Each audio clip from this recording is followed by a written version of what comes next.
Chapter 760. A man among women. Yundong stumbled and almost fell forward. Fortunately, Qingyuan was quick-witted and rushed forward to support her. Yundong looked at him and said softly, "Should I say that we're lucky or unlucky?" It was also very coincidental that they had only returned a step earlier than her parents. Qingyuan laughed. "Let's go and welcome your parents." Yeah. The two of them turned around. Yinshu and Yuanji, who had also heard the sound, rushed past them and ran to the door. When Yundong walked out of the door, she happened to see Yinshu, Yunka, and Yuanji hugging each other tightly, as if this was the only way to express their affection for each other. The children were jumping around, clearly overjoyed. Even Madame Yang was envious and went forward to hug them. Yundong almost laughed out loud. She hurriedly shifted her gaze to her father. Unexpectedly, Dajiang's face darkened as he looked at her unhappily. Yundong's heart skipped a beat. Could it be that he knew that she had been in the mountains for so many days? No way, didn't father just come back? Yundong coughed lightly and asked softly, "Father, why did you only come back today? You still have the cheek to say that." Dajiang was also very depressed. He snorted coldly. "Your milk tea shop opened yesterday, but a few days ago, Shuetao came to the Prefectural city and said that you had something on and couldn't come. Eldest Miss Nia asked me to represent you. Otherwise, I would have returned 2 days ago." Dajiang was unhappy. Firstly, he couldn't come back earlier. He had gone back on his word to his wife and daughter, causing Madame Yang and Kiki to lose their spirits. Secondly, he was a man, and the milk tea shop was specially open to entertain female customers. Although some men came to celebrate the opening day, most of them gave gifts and left. He was the only one who stayed there from the beginning to the end. Those women whispered to each other about him in a strange manner. Dajiang still felt uncomfortable when he thought of that scene. He was a man, and he didn't know where to look when he was in a place full of women. Fortunately, Madame Dai saw through his predicament and let him come back first. Only then did he heave a sigh of relief. After listening to the entire process, Yundong could only hold back her laughter and quickly apologized to him. "Father, you've worked hard. I know that you did something that you were unhappy about for me. You're the best father in the world." Although Dajiang glared at her, he enjoyed what she said. He let Yundong help him into the courtyard. After entering the courtyard and sitting down, Yundong asked about the situation in the prefectural city. The milk tea was ready. Although Yundong did not attend the opening ceremony, Madame Dai must have known that she had gone deep into the mountains. She had also told him about her family's matters, and briefly mentioned entering the deep mountains. Yinshu, who was at the side, glared at her while remaining silent. He did not say anything about his sister not returning home for more than 10 days. However, when Yundong mentioned the matter of Neodan today, the little fellow finally could not take it anymore. He stood up and was about to run towards the Chen family. It was Dajiang who quickly pulled her back. "The Chen family must be discussing this matter now. Don't join in the mess. It's the same if you look for him tomorrow." Only then did Yinshu calm down, but he still clenched his small fists and looked angry. Yundong thought of something else. Now that Neodan can't go to Wenhuo Hall to study, I don't know which school he will go to next. If you find any errors, ads pop up, ads redirect, broken links, non-standard content, etc., please let us know. Report so we can fix it as soon as possible. Chapter 761. He can go to Dongyi Academy. It was not that Yundong had not thought about Qingyuan. However, it was obvious that it wouldn't work. Not to mention how long Qingyuan would have to teach. He had more and more things to do now. He probably didn't have the energy to take in any more students. Ever since Yinshu and Yuanji entered the school, Qingyuan had never recruited anyone again, right? Moreover, although Yundong felt that her relationship with Qingyuan was quite good, she could not rely on this relationship to unscrupulously stuff students into his school.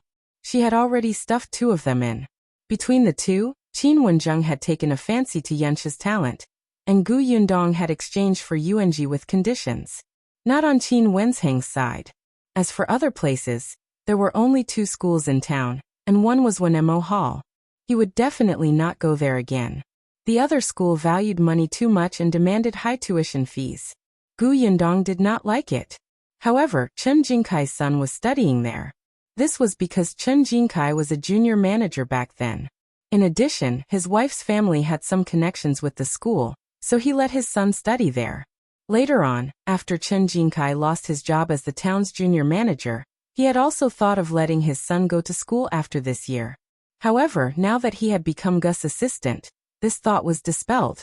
Other than these two families, there were also a few small private schools.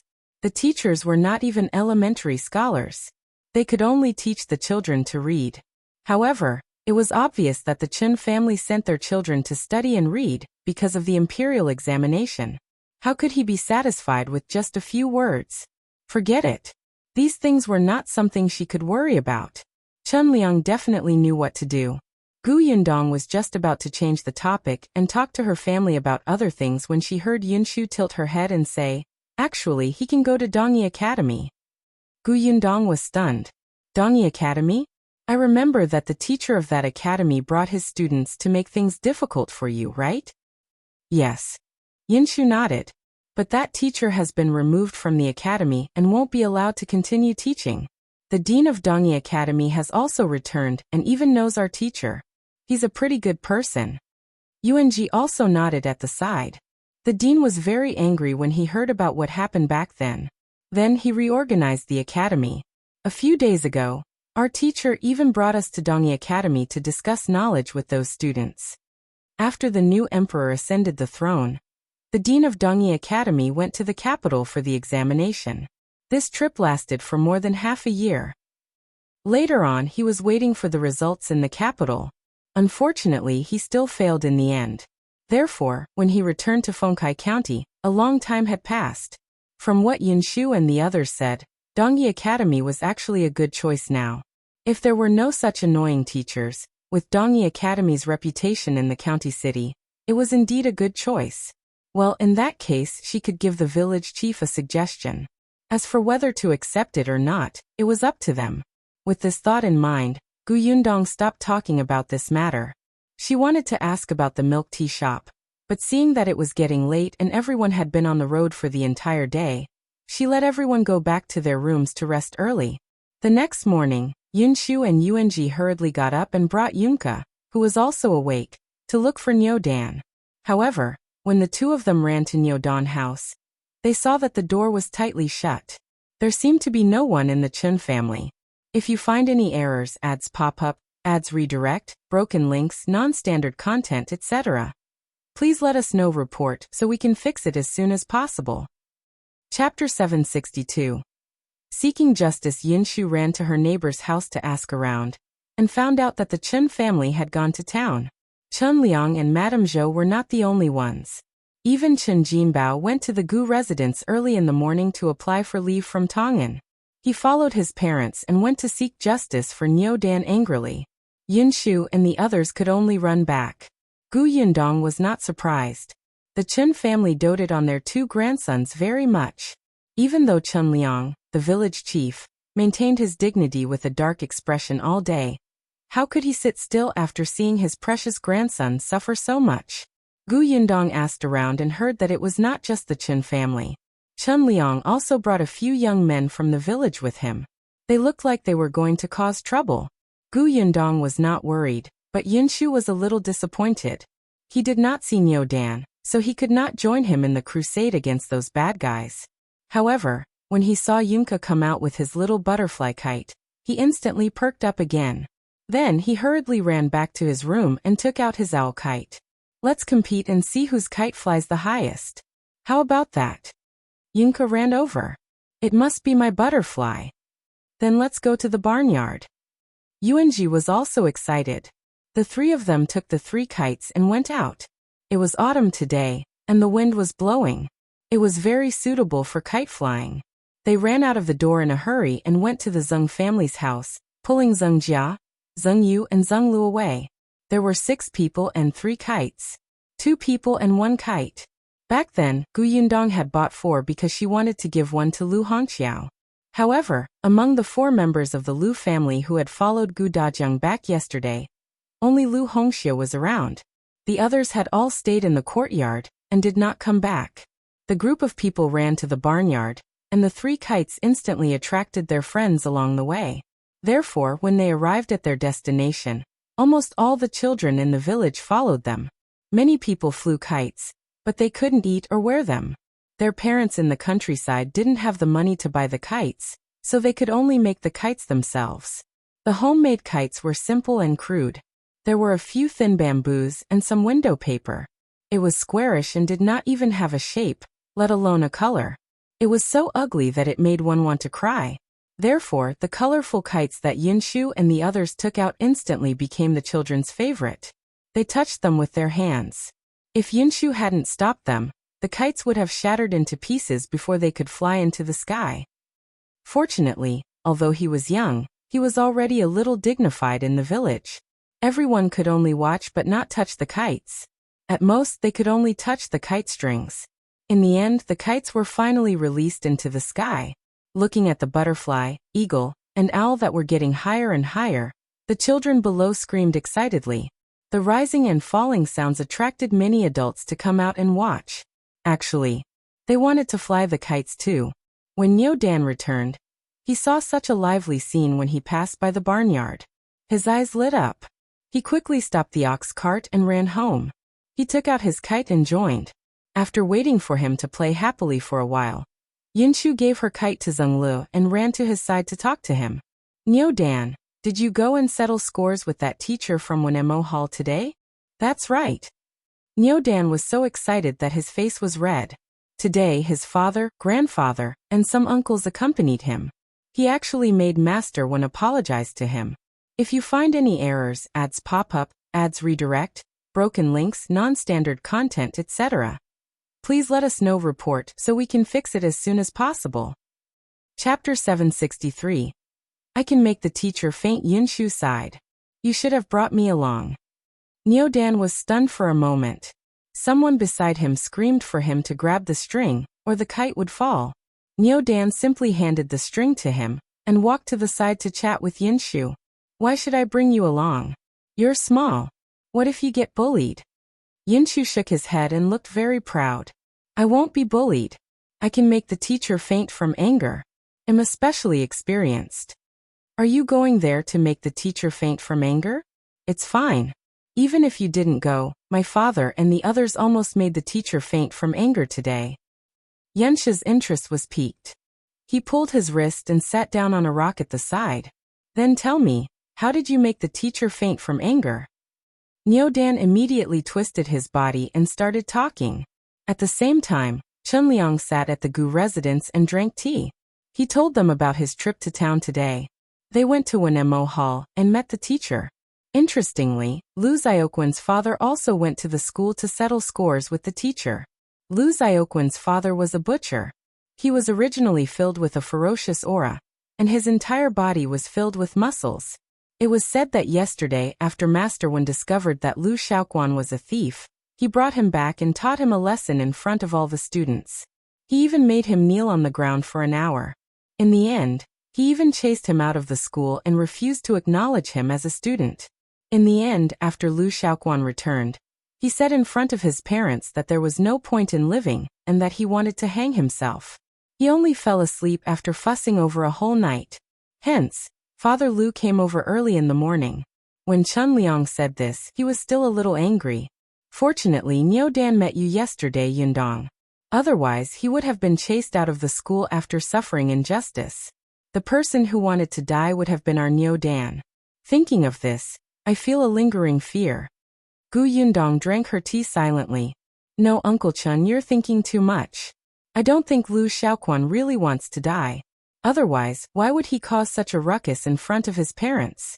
However, this was also because Lu Xiaoquan was strong.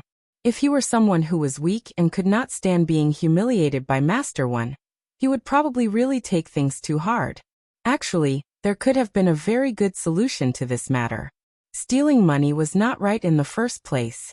After that, it was a huge mistake to frame others. Such a student should be severely punished. As a teacher, what he had to do was to find out the truth and clear Nyodan's name. Then he would guide and educate the perpetrator. However, Master Wen was not like this. His own reputation had been tainted, so he pushed all the responsibility to Lu Shaoquan. After deciding to chase him out of the school, he actually had to humiliate him in advance. This kind of person really disgusted her. Chunliang also felt quite disgusted. Fortunately, Lu Xiaoquan's father was not someone to be trifled with. He had a bad temper to begin with, so when he went to school, he directly carried a butcher knife. As soon as the knife appeared, Master Wen's legs immediately went weak. He immediately apologized to Lu Shaoquan. When Chunliang saw this, he immediately asked Chen Jinbao to bring the young men from the village to stand in front of him and start questioning him. Master Wen was so frightened that he almost fainted. He hurriedly apologized to Niu Dan. Coincidentally, when he apologized, most of the students were watching outside. Seeing that the usually dignified and unsmiling teacher was actually so humble and spineless, they could not tell if they were disappointed or disgusted. In short, a few students whose families were relatively wealthy were already considering going to other schools.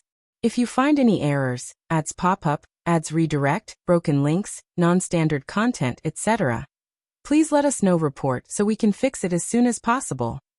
Chapter 764. Completely disheartened after this incident, Master Wen's reputation was completely ruined. When the onlookers publicized what happened that day, many of the students' families were very dissatisfied. Gradually, the number of students in Wenhuo Hall decreased. In the end, there were only 5 or 6 left. Because of this, Master Wen blamed his wife, Madame Sunday. If not for her carelessness in making friends and interacting with such a selfish and mean person, he would not have become a knife in her hand to deal with Chen Jingguan like this. Not only did he lose face, but he could not even be a teacher. Madame Sun felt even more bitter in her heart. She hated Madame Wu so much that she gritted her teeth. She had said a lot of bad things about her outside, and it could be considered that she had completely fallen out with her. Chunliang's family even got teacher Wen to refund Niu Dan tuition fees before leaving the school with a cold snort. When Father Lu saw Niu Dan, he wanted to settle scores with him. After all, Niu Dan was one of the people who had caused his son to seek death. However, the Chun family had many people. Just standing there made people's hearts beat like drums. Hence, he could only forget about it and leave angrily with his son. After Chunliang and the others came out of Wenhuo Hall, they went to the Wu family. They had not forgotten that the culprit was Madame Wu. However, the Wu family had guessed that they would come to them, so they didn't come. Chen Yulan was the only one left to deal with them. Chen Yulan was still speaking up for Madame Wu. She even hinted that Niu Dan might really be dirty. Chen Liang had completely given up on her. In the past, he might have wanted to interact less with her, but now he had completely cut ties with her. Just take it that he had let his brother, Chen Tian, down. He would not acknowledge this niece. When Chen Liang told Gu Yundong about this, he was still a little dispirited. He couldn't figure out why things had turned out this way. Chen Yulan, who had married someone else, seemed to have become a completely different person. What could Gu Yundong say? It was not that she had become a different person, but that she had always been selfish. It was just that she could not pretend anymore, and was exposed. However, when she saw Chen Liang's dejected expression, she comforted him in the end. It's good to see it clearly as soon as possible, so that she won't bring even greater calamity to the Chen family in the future. Uncle Chen, don't be too sad. At least you've let Niu Dan off today. Chen Liang nodded. Yes, seeing that teacher apologized to Niu Dan, I feel much better here. As he spoke, he began to hesitate, as if he had something to say and was embarrassed. Gu Yundong asked curiously, what's wrong? Is Uncle Chen in a difficult position? Yes, it's like this. Uncle Chen rubbed his hands and said, Niu Dan can't study at Wenhuo Hall in the future. I don't know where he should go in the future. Last time, you said that you knew all the schools in Fengkai County.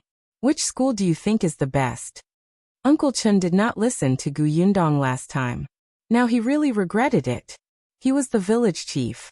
In the past, he had thought that he was someone who had seen the world in this village. But now, compared to Gu Yundong, who had traveled everywhere and visited so many prefectures, he was just a country bumpkin. So he wanted to hear what she meant. Gu Yundong was about to talk him about this, but before she could say anything, Yinshu came in with Niu Dan and the others. When he heard this, Dan immediately shouted with an intense reaction. I'm not going to study anymore. Everyone was stunned and turned to look at him. If you find any errors, ads pop up, ads redirect, broken links, non-standard content, etc. Please let us know report so we can fix it as soon as possible. Chapter 765. Why don't you want to go? Uncle Chen was the first to react. He immediately scolded. What do you mean by not studying anymore? Don't spout nonsense. You know how many children in this village don't even have the chance to study. You can only sit there and study obediently, because your parents are promising. But you actually don't cherish it. He was right. How difficult was studying these days? Although he was the village chief, it was also very difficult for him to provide for his 2 grandsons to study. However, he knew the benefits of knowledge. As long as his grandson could become an elementary scholar or high scholar, it could change their life. That was why he had shamelessly come to the Gu family today, and carefully asked about the school. Chen Liang even had some hidden thoughts in his heart. He had seen Qin Wenjung before. Although he did not know his exact identity, he could tell from the man's aura that he was definitely not an ordinary person. Especially since Yunshu and Yuanji were both studying at his place. They had been in school for less time than Dan, but they had learned more than Dan. It was said that they even had to learn how to ride horses and shoot arrows. That school was much more awesome than that Wenhuo Academy. Who wouldn't want to go to such a good school? However, he had also asked around. Teacher Qin had strict requirements for accepting students. It depended on talent and fate. Actually, he also knew that the hope was slim, but Qin Wenjung and Gu Yundong had a good relationship, so he still wanted to give it a try.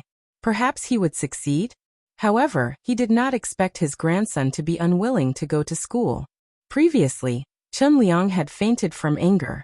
Now he had almost fainted from anger because of his grandson. However, Don's face was flushed red. His small hands were clenched tightly, and he looked very agitated and resistant. Chen Liang wanted to say something, but Gu Dajiang shook his head slightly and pulled Dan over. He wasn't familiar with Dan, but from what his son often said, he quite liked this enthusiastic and energetic little fellow. He asked gently in a low voice, "Why don't you want to study anymore?" "It's not good to study at all. I'm unhappy and can't go home. The teacher doesn't let us play. Even if we have time to rest, we have to sit in our seats and read. We can't be in the toilet for the time of more than half a cup of tea. I feel uncomfortable. I feel like I can't breathe." Don's expression became pained as he spoke. Gu Yundong understood that Dan had developed a distaste for learning. Moreover, this phenomenon had not happened for a day or two. He must have felt suffocated under the pressure of the literary master. As expected, Master Wen was not suitable to be a master. However, Chen Liang was completely stunned and did not understand. Isn't this how studying is? Which student doesn't study hard day and night? The ancients even had their heads hanging from beams and their butts sitting on thorns. They wished they could sit in front of their desks 24 hours a day. Why do you feel uncomfortable? Gu Yundong and Gu Dajiang looked at each other. This was a generation gap. Chen Liang had never studied before, so he couldn't empathize with his grandson, but Gu Dajiang knew. He gave Gu Yundong a look, and the latter left with Dan, who was about to protest, and Yunshu, who was frowning as if he was thinking about something. Only Gu Dajiang and Chen Liang were left in the central room. Chen Liang was still frowning. Gu Dajiang poured him a glass of water before saying slowly, "Village chief, I can understand your hopes for the child. But we have to understand that Dan is only 8 years old this year. He's still young and doesn't have enough willpower to begin with. Let alone the child. Even I can't do it. If you find any errors, ads pop up, ads redirect, broken links, non-standard content, etc. Please let us know report so we can fix it as soon as possible." Chapter 766. Gu Dajiang's persuasion. Chen Liang frowned even more. Gu Dajiang smiled and said, "It's like how you work hard in the fields all day for your family's food, clothes, and transportation. You work very hard and wish you could stay in the fields 24 hours a day. But is that possible? If you don't come back to rest when the weather is hot, you will suffer from heat stroke. If you work for too long, you will be tired. The hoe in your hand might even hit your toes, right? It's the same for reading. If a person doesn't rest and reads all day, his eyes won't be able to take it. His thoughts will be chaotic for a long time, and he won't be able to learn at all. The appropriate rest is for better work or learning in the future. Don't you think so? If you force students to read and write, it will backfire. With this explanation, Chen Liang felt much easier to understand. He looked at Gu Dajiang and asked in a low voice, I heard that you're studying at Tianhai Academy now. Is it the same for your academy? Of course, the Tianhai Academy is even more relaxed. The teacher will stop after teaching a certain amount of knowledge, leaving time for you to think and interpret. If you don't understand, you can ask the teacher.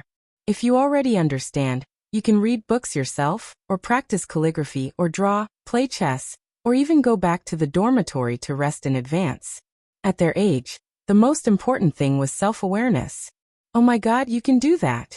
This was the first time Chen Liang had heard of such a teaching method.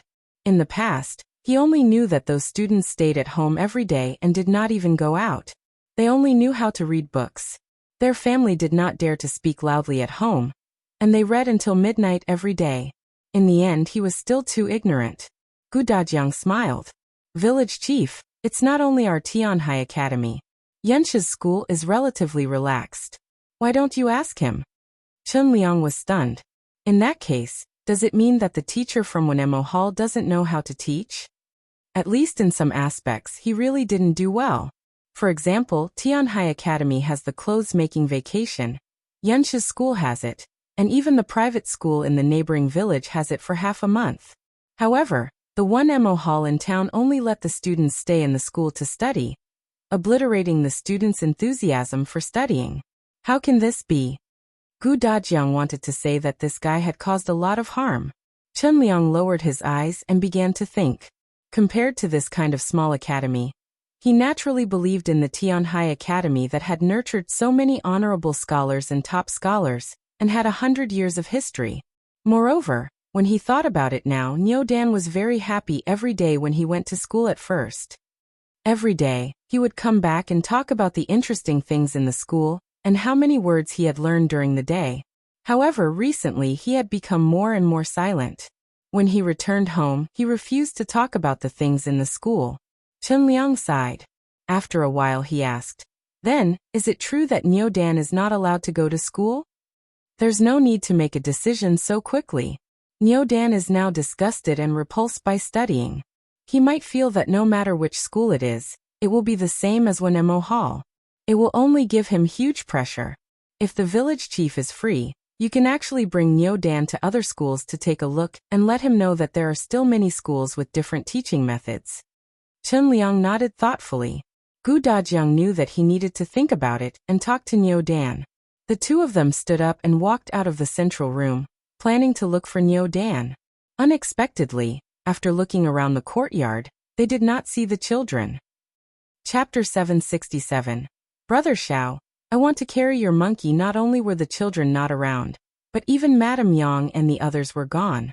In the end, it was Father Tong who pointed them in the right direction, and said that those people were watching the commotion in the Shao family. Gu Dajiang and Chen Liang looked at each other before walking towards the Shao family.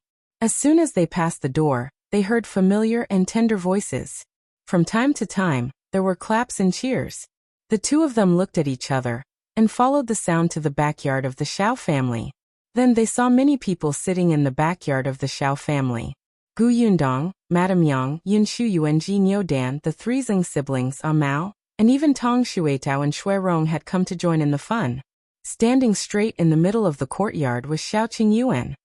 He held a bow in his hand, and drew an arrow from his quiver with his right hand. Then he raised it slightly and straightened the bow. The arrow was knocked to the bowstring and aimed at a target on the other side of the courtyard. The target was a little simple, but the stake was deeply embedded in the ground, waiting there. Shao Qingyuan stretched out his arm, drew the bow, and aimed. Then he loosened his fingertips slightly. The arrow swooshed and shot towards the center bullseye. Buzz! The tail of the arrow trembled slightly, and let out a joyful cry. In the next moment, cheers instantly sounded in the courtyard. Brother Shao is awesome. Brother Shao is amazing. Brother Shao is the best. Brother Shao is invincible. Brother Shao, I want to carry your monkey. Everyone was speechless. They all looked at Gu Yundong.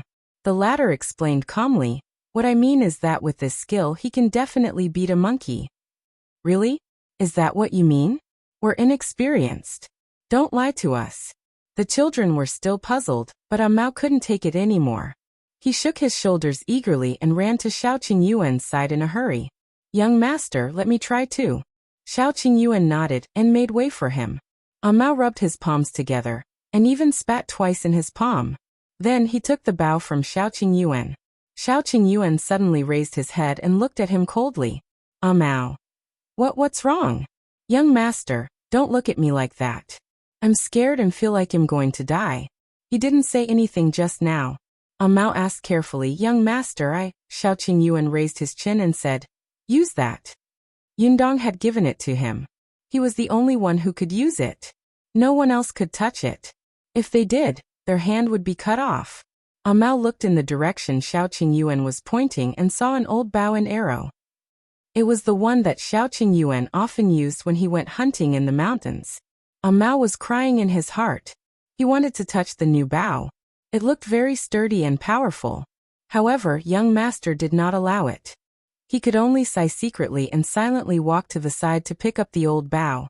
However, after seeing the bow in Shao Qingyuan's hand, the one in front of him was really too simple. He heard that this bow was made by young master himself. Mao sighed in his heart. Forget it, this bow had an extraordinary meaning. He could not despise it. Hence, he took the bow and walked back to where Shao Qingyuan had been standing. He was about to retrieve the arrow. Unexpectedly, before he could touch it, the quiver was taken away. Mao was speechless. He looked up and saw Shao Qingyuan saying expressionlessly, "Didn't I tell you to use that?" This guy was too stupid. He needed more training. Chapter 768. Hahahahaha. Everyone in the courtyard was confused. Only Gu Yundong pursed her lips and smiled. She looked at Shao Qingyuan with a gentle gaze. Mao could only take the other quiver in a daze. He looked at the bow in his hand with grief and indignation. It was precisely because he coveted the bow in young master's hand that he was so excited to be the first to shoot. Actually, his archery skills were not very good, however. In front of everyone, he could only take a deep breath, draw his bow, and aim. Swoosh. Pack. The courtyard was as quiet as could be. Everyone stared blankly at the arrow that had missed its target, and was speechless for a long time, until Gu Yunshu suddenly slapped his forehead with his small hand, turned his head, and said, "I can't bear to look." Shortly after, bursts of laughter rang out. Mao looked angrily at Agou and Zhou, who had made a sound, and glared at them fiercely. On the other hand, the children were very kind. None of them laughed at him. Instead, they comforted him seriously. "It's all right. Brother Mao, you were just not ready. It's not that your archery skills aren't good," Nyodan said sincerely. "Brother Mao, you're already very good. I can't even pull the bowstring. The last time Master brought us to practice riding in archery, I could only stand at the side and watch," Yung advised. Brother Mao, although you didn't hit the target, you touched the bow and arrow." Zhengli thought for a long time before saying. Mao's heart skipped a beat. "Please stop talking." Fortunately, Yunke did not say a word. She even came over considerately and pulled his hand. Mao was instantly warmed up. As expected, the girl was a little cotton-padded jacket. However, in the next moment, the little girl said seriously, "Brother Mao, you must be standing too far away. Let's get closer.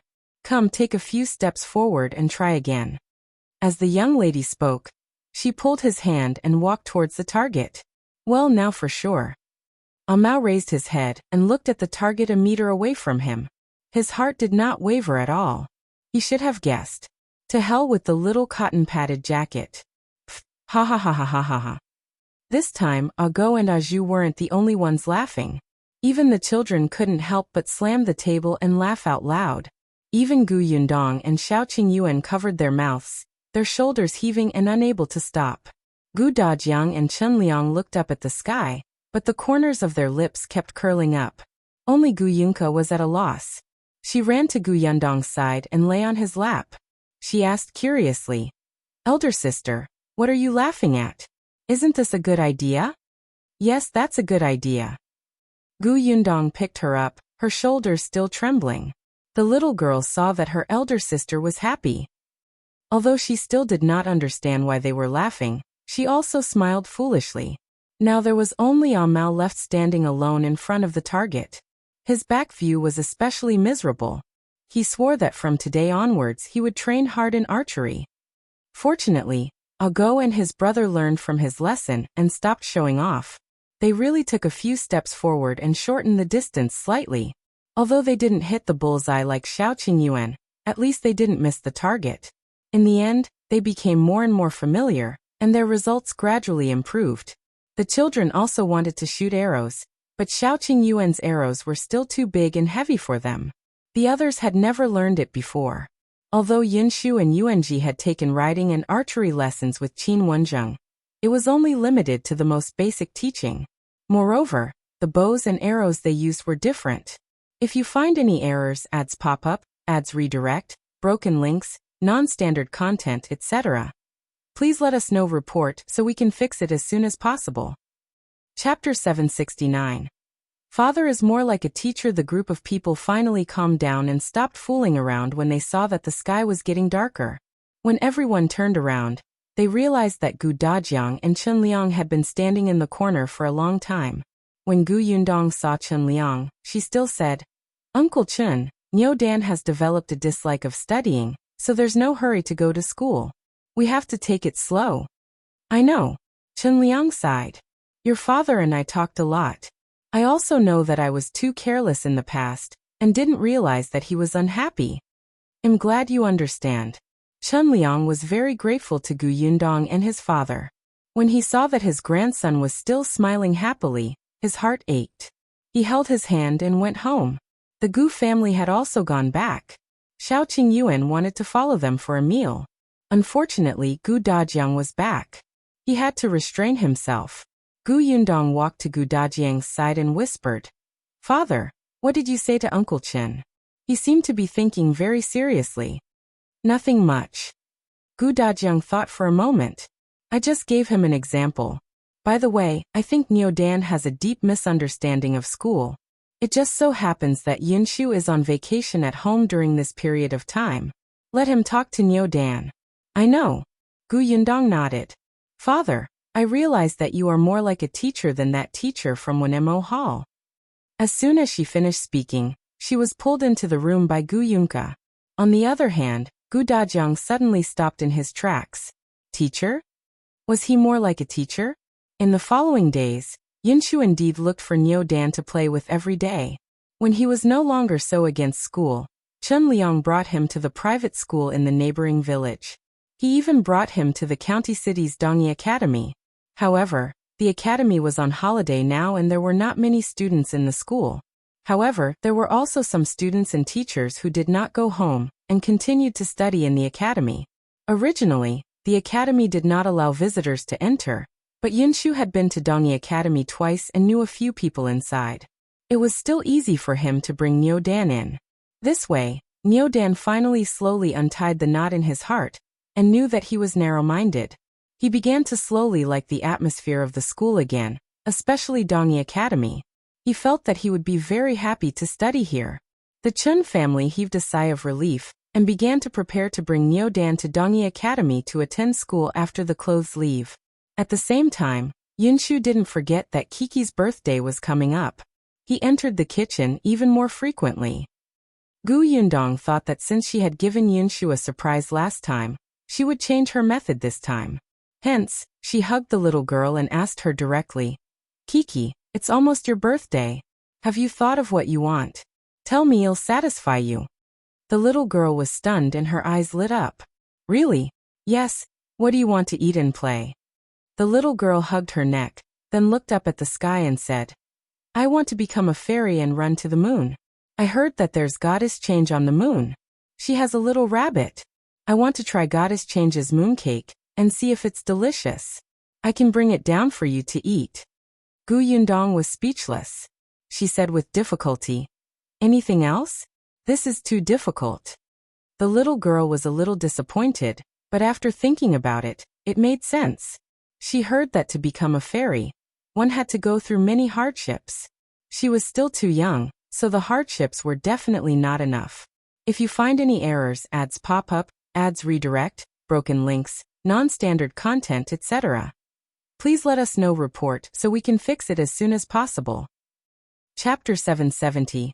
Birthday wish. However, in the next moment, the little girl's eyes lit up again and she said, I got it.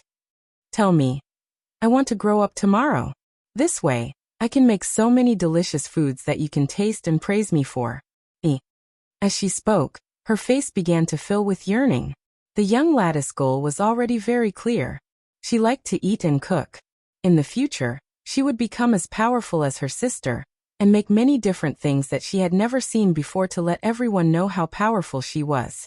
The little girl was thinking happily, but when she looked up, she realized that her eldest sister had a constipated expression. Even her parents and brothers, who were also listening attentively, were secretly covering their mouths and laughing. The young lady was instantly angry. She sat in Gu Yundong's arms and put her hands on her fat waist. Don't laugh. I can make it. I can make delicious food and slap your faces. Gu Dajiang was overjoyed as he carried her over. All right. We won't laugh. Kiki will definitely make the best food in the future. But Kiki, if you want to become an adult tomorrow, we can't do anything about it. Think of other wishes that we can help you fulfill, okay? Gu Dajiang was happy. In the past, when he was in the Gu family, be it Gu Yundong or Gu Yunshu, they were exceptionally sensible at a young age. Such naive words would never come out of their mouths. Even if they wanted to eat corn and sweet potatoes, they would only secretly think about it in their hearts. They watched eagerly and did not dare to bring it up. However, now that she had developed such a personality, it meant that his family's life was really good. They no longer had to be careful at such a young age, and say whatever they wanted. Gu Dajiang felt bitter and complicated as he looked at his eldest daughter, who had changed everything. However, Gu Yundong had a conflicted expression. She was too naive. A child's dream could not be on the same level as an adult's. She should not have been too confident. After thinking for a while, she could only say to the little girl, why don't you tell me something I can do? You can tell me 3 wishes, 3. The little girl began to rack her brains. Something that big sister can do? But in her heart, big sister could do anything. Yunshu squatted beside Gu Dajiang and held her small hand as she said, for example, you can eat a few more candies during your birthday. For example, if you want big sister to sing for you. Before he could finish speaking, he was hit on the head. He turned his head and looked at Gu Yundong sadly. The latter glared at him. Sing my ass. You're the one who wants to hear it, aren't you? Yuanji also suggested. Kiki, you can also get a new set of clothes. Gu Dajiang also said, or we can have a big meal. Madame Yang nodded crazily. This is good. Kiki, have a big meal. You like it? The little girl twisted her little head and turned around on everyone's face, as if she was thinking. After a long time, he finally nodded solemnly. I got it. Everyone looked at her expectantly. Firstly, I want to eat cake. As she spoke, she could not help but swallow her saliva. She had eaten it on second brother's birthday last time. It was delicious. After that, big sister stopped making it. She said that it was not easy to make and she did not have time. All right. Gu Yundong agreed and heaved a sigh of relief. At least she was not going to the sky, or down the ground. When the time comes, not only will there be cake, but I will also make something else for you like your second brother. The little girl nodded vigorously. I also want to invite my friends. If you find any errors, ads pop up, ads redirect, broken links, non-standard content, etc., please let us know. Report so we can fix it as soon as possible. Chapter 771. Family shopping. Gu Yundong rubbed her head and nodded. What about the second one? The second one. The little girl's round eyes looked around, and everyone looked puzzled. Soon, she said, I want to visit the county city. Our family together. Gu Yundong was stunned. The family visiting the county? She looked at the young lattice expectant expression. Speaking of which, Kiki really didn't go shopping often. At most, she would sit in the carriage and lift the curtain to look outside. This was something that only happened when Yundong was at home. If she was not at home, no one would dare to take her out on the streets. However, every time, she would look at the bustling streets outside in surprise. She might have gone on the streets twice after going to the prefectural city, but she had never been with her family. Yundong immediately agreed. All right, what about the third one? This time, the little girl was silent for a long time. She frowned and thought hard. She felt like smoke was coming out of her head, but she did not come up with anything. Finally, she shook her head. I haven't decided. All right, we'll talk about it after Kiki has thought it through. The little girl nodded vigorously and began to look forward to her birthday. When that day came, Yundong indeed started preparing food early in the morning. Many children in the village came, and everyone had a happy day. The next day, Yundong brought her entire family out to shop. The carriage stopped in the backyard of Gus, and the family walked to other places. Compared to the prefectural city, Feng County was much smaller. However, if they really wanted to shop, they wouldn't be able to finish shopping for an entire day. Yundong thought that Kiki liked to eat, so she brought her to the street that specialized in food. Along the way, they bought a lot of pastries and snacks, and all kinds of buns and pancakes filled her bag. After walking for half a circle, Yundong felt that this wish was not easy to fulfill at all. It was too tiring. When she finally saw Jinxiu restaurant in front, she quickly suggested, "It's getting late. Let's go to the restaurant for lunch." Okay. Other than Kiki and Madame Yang, all the three men nodded impatiently. Kiki found it strange. Why did they have to go to the restaurant to eat? They had clearly eaten a lot along the way. Could it be that they were hungry so quickly? She was not hungry at all. She was so good. Madame Yang didn't feel hungry either. She was in a good mood and was carrying a pot of flowers. However, since the others had agreed, they would let them be. The group of people walked into Jinxiu restaurant and asked for a private room from the shopkeeper. Then, they went in and slumped on the chair, not wanting to move. Yundong ordered a few dishes and let everyone eat slowly. Anyway, she knew that they could not eat much now. The most important thing was to rest. Perhaps it was because she had drunk too much water, but not long after, Kiki whispered into her ear that she wanted to go to the toilet. Yundong brought her out. The outhouse was in the backyard. The two of them slowly went downstairs. It was almost time to eat, and the waiter began to get busy. After a while, when they returned, more than half of the people in the hall were already seated. Yundong carried Kiki upstairs. Just as she was about to enter the private room, she saw someone walking towards another private room with a dark expression. This person glanced in her direction. Perhaps because she was carrying Kiki in her arms and blocking most of her face, he didn't recognize her. If you find any errors, ads pop up, ads redirect, broken links, non-standard content, etc., please let us know report so we can fix it as soon as possible. Chapter 772. A different room, but Yundong recognized him. Tao Xing, the second young master of the Tao family, the wastrel who had lost many shops to Lu Wei. He was not the only one who came. There were two other people walking behind him. One was a young man, and the other was a middle-aged man. The three of them entered the private room together, but Tao Xing's expression was very ugly. Yundong paused. In the past, she would not have looked at Tao Xing. After all, the man had nothing to do with her.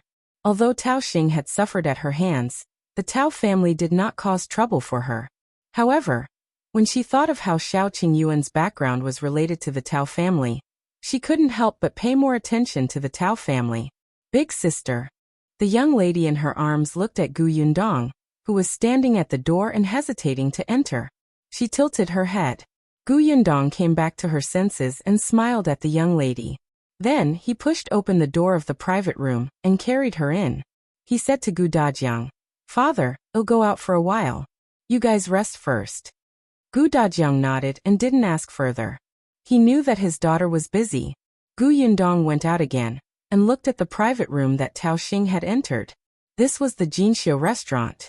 Due to her relationship with the Lu family, she was very familiar with this restaurant. Tao Xing's private room. She remembered that when Lu Wei brought her to the restaurant earlier, he had mentioned that this restaurant originally did not belong to the Lu family. It was bought by the Lu family from other merchants. The original owner did not know how to do business. This restaurant kept incurring losses and could not be saved at all. Later, when the Lu family took over, it was not ideal at first. Some people said that the Lu family would probably follow in their footsteps. In the end, old Master Lu secretly found a feng shui master to help him calculate. The master said that there was a problem with the feng shui. The big private room at the corner was leaking money. It was best to split it into two, but it could not be completely separated. Hence, old Master Lu divided that private room into 2 rooms. According to the feng shui master, the wooden planks separating the rooms were very thin. Therefore, although these 2 private rooms looked like 2, in fact, they could hear each other's words clearly. Other than the few people from the Lu family and the manager of the restaurant, no one else knew about this. However, old Master Lu was a strict businessman. The 2 private rooms had always been used as one private room. As long as one private room had a guest, the other private room would not receive guests. As for why Lu Wei told her, it was because there was a time when she wanted to sit in that corner private room, but Lu Wei didn't let her. He had a strange expression on his face. One moment, he said that there were guests in that private room, and the next moment, he said that there weren't. He contradicted himself and gave himself away, and then she tricked him. Coincidentally, Tao Xing entered the room today. Gu Yundong smiled and walked to the door of the private room. She looked around and did not see the waiter and shopkeeper. He quietly pushed the door open and walked in. Then he locked the door from the inside. Then, she tiptoed to the wooden wall separating the private room and pressed her ear against it. In the end, there was still a layer between them. The voice on the other end was a little blurry. After a while, Tao Xing and the other 2 seemed to hear the waiter bringing the dishes over. Except for the waiter reporting the dishes, they didn't say anything. It was not until the waiter finished serving the dishes and left after saying, "Please enjoy your meal, sir." When the door of the private room was closed, one of the voices could be heard. "Second young master, don't be too angry. There's always a solution." The voice sounded a little low. It should be the middle-aged man speaking. If you find any errors, ads pop up, ads redirect, broken links, non-standard content, etc., please let us know report so we can fix it as soon as possible. Chapter 773. Shocking news then, Tao Xing said angrily. How can I not be angry? My brother is deliberately trying to kill me. He dug out all my secrets and placed them in front of my father and grandmother. I really want to kill him. The middle-aged man comforted him. No matter how much eldest young master does, it's useless. In old master and old madam's hearts, second young master is still more important. That's right. Eldest young master made so many preparations this time.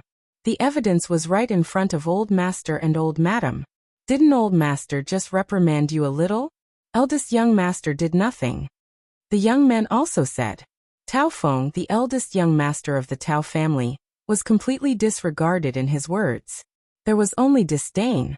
But Tao Xing slammed the table, scaring Gu Yundong so much that she almost knocked her head on the wooden wall. Reprimand? My father took back all the things I'm doing. I don't have any power now. How can this be called useless? Second young master, there's no need to be anxious. Old master is just doing it for eldest young master to see. In at most 3 months, second young master will be able to regain control. The middle-aged man said. Tao Xing sneered. 3 months is long enough. When I take over, who knows what my brother will do? I really regret not finding more people to snatch those jars of wine. Gu Yundong's expression changed. Snatch. Were those men in black sent by Tao Xing? Was the man they met in Anbei town colluding with Tao Xing? Damn it. It turned out that not only did this scourge want to rob them, but he also wanted to kill them. Gu Yundong tugged her fingers slightly and suppressed her anger. She continued to listen. The middle-aged man's voice continued. Eldest young master is scheming. It's useless even if we find a few more people. Who would have thought that the escort was just a bait and there were no wine jars in the carriage at all? I wonder who eldest young master found to transport those jars of wine, and the things under the jars. Was there something under the wine jars back then? Gu Yundong frowned. Back then, they had indeed opened the wine jar, but the color of the wine in the jar was a little dark. She did not know if there was anything under it, so she was really not sure. It seemed like he had used the escort agency to secretly transport something that was worth more than the 4 jars of wine. Tao Xing snorted coldly. No matter how scheming he is, he wouldn't have guessed that my father had placed something in the wine jars. Why would he specially change the team just for those 4 jars of wine? I think those people didn't put in enough effort. They ran away because they couldn't beat a few escorts, and even found an excuse. I shouldn't have hired them back then. I could have found a few robbers who were better than them. At this point, it's useless to say all this. The eldest young master has completed that task. The 4 jars of wine have been sent to the Qingyuan Prefecture. If we want to frame the eldest young master, we have to find another way. Tao Xing was very frustrated. What other way can I find? I have nothing to do now. I don't have the power to do anything. You can't say that.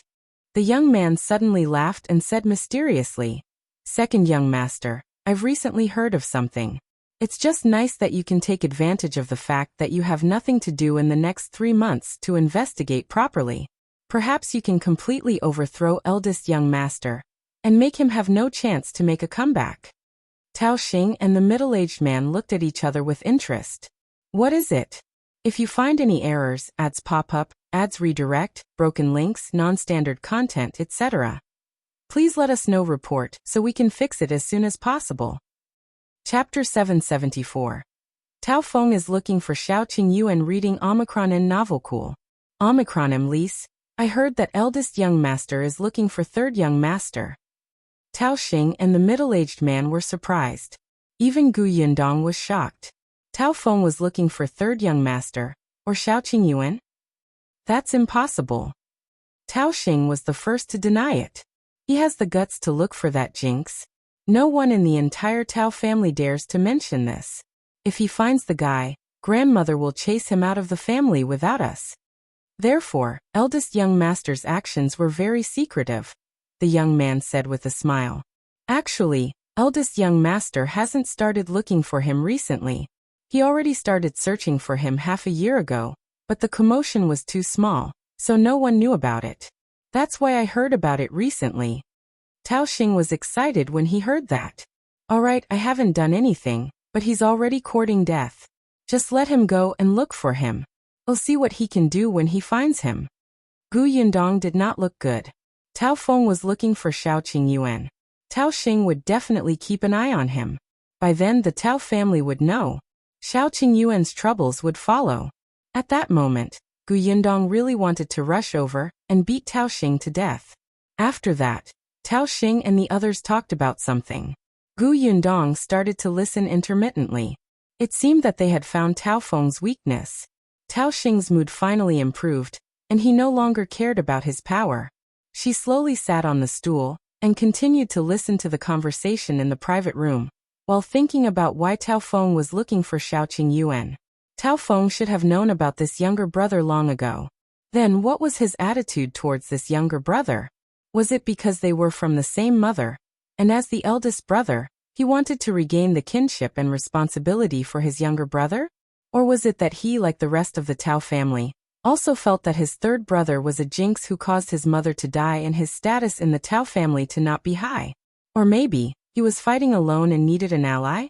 Gu Yundong thought for a long time, but she could not tell what Tao Feng was thinking. The only thing she was sure of was that it would be troublesome. If he started looking for Shao Qingyuan, it would definitely be very troublesome. Gu Yundong pursed her lips. She had to discuss this with Shao Qingyuan as soon as possible. Not long after Tao Xing and the other two finished eating, they left. Gu Yundong then got up, rubbed her stiff limbs, and walked out of the private room. The waiter from Jinxiu restaurant happened to go upstairs to clean up the plates. When he saw her coming out from next door, his expression changed. Why was Lady Gu here? The waiter did not dare to ask and hurriedly explained the situation to the shopkeeper. The shopkeeper knew that Miss Gu had a good relationship with his young master, and also knew about the grudge between her and the Tao family. After hearing this, he more or less guessed something. He asked the waiter to keep it quiet, and only found an opportunity to tell Old Master Lu. When Old Master Lu heard this, he knew that the Gu girl must have known about the problem with the private room. He did not say anything and pretended that he did not know. He asked the shopkeeper and the waiter to shut up and pretend not to see it. Meanwhile, Gu Yundong had already returned to her private room. The Gu family had been waiting for a long time. Kiki even sat in Gu Dajiang's arms and nodded her head, as if she was about to fall asleep. Gu Dajiang said, "We've been shopping for half a day. I think everyone is tired. It's not early either. Let's go home first." The girl in his arms nodded. Let's go home. After all, she was still young. Although she was still in high spirits previously, after eating and drinking her fill and resting in such a quiet place for so long, she immediately felt tired. Chapter 775. What do you think? Reading Omicron and Novel Cool. Omicronem, Lis Gu Yundong nodded. Alright, let's go home. The group left the private room and quickly returned to Yongfu village in a carriage. She was a little distracted along the way. Gu Dajiang could tell that she must have encountered something when she went out. He wanted to ask, but the carriage was filled with children. He had to wait until they reached home. When they arrived at the Gu residence, Gu Dajiang carried the sleeping girl down. Yinshu and Yuanji, who were also taking an afternoon nap in the carriage, couldn't help but rub their eyes when they heard the sound. They woke up and went down in a daze.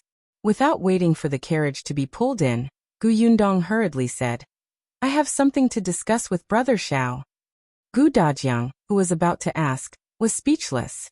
All right, it seemed that her absent-mindedness had something to do with Shao Qingyuan. When Gu Yundong entered the Shao residence, she realized that Shao Qingyuan was not at home. After asking Mao, he found out that Shao Qingyuan had heard that a doctor with good medical skills and morals had been chased out of a medical center. He was busy looking for that doctor. When the time came to open a pharmacy, he would be hire the doctor. The pharmacy Shao Qingyuan bought in the prefectural city was relatively large and had a good location. He originally wanted to rent it out and open the pharmacy in a year or two. However, Gu Yundong's footsteps were too fast, so he could not slack off. Coupled with the appearance of a suitable doctor, he had already collected a lot of herbs. He could prepare the pharmacy in the prefecture capital. Gu Yundong frowned slightly and wanted to look for him. However, even Mao did not know where the doctor's house was, so she could only wait at the Shao family's house. She waited until night fell. When Shao Qingyuan entered, his face was filled with joy. It was obvious that things had gone smoothly. Unexpectedly, Mao told him that Gu Yundong had been waiting for him all afternoon. Shao Qingyuan immediately quickened his pace and hurried through the door. Yundong, what's wrong? Did something happen? Gu Yundong hurriedly went out to welcome him. She nodded when she heard this, and a rare serious expression appeared on her face. Shao Qingyuan pulled her back to her seat. Come, sit down and talk slowly. Did you encounter some trouble? I'm not the one in trouble. You are. Shao Qingyuan was stunned for a moment before he heaved a sigh of relief. Then he smiled and said, It's fine. If there's trouble, let's resolve it. There's nothing to be afraid of. Gu Yundong glared at him. Don't take it lightly. The trouble I'm talking about is about the Tao family. There was no one in the central room, but Mao and the others were in the courtyard. Gu Yundong still pulled him into the room and told him what she had overheard when she met Tao Xing today. Shao Qingyuan couldn't help but frown. What do you think? Gu Yundong asked. Shao Qingyuan thought for a moment and said, Since Tao Xing colluded with that robber, it seems that he knows that robber.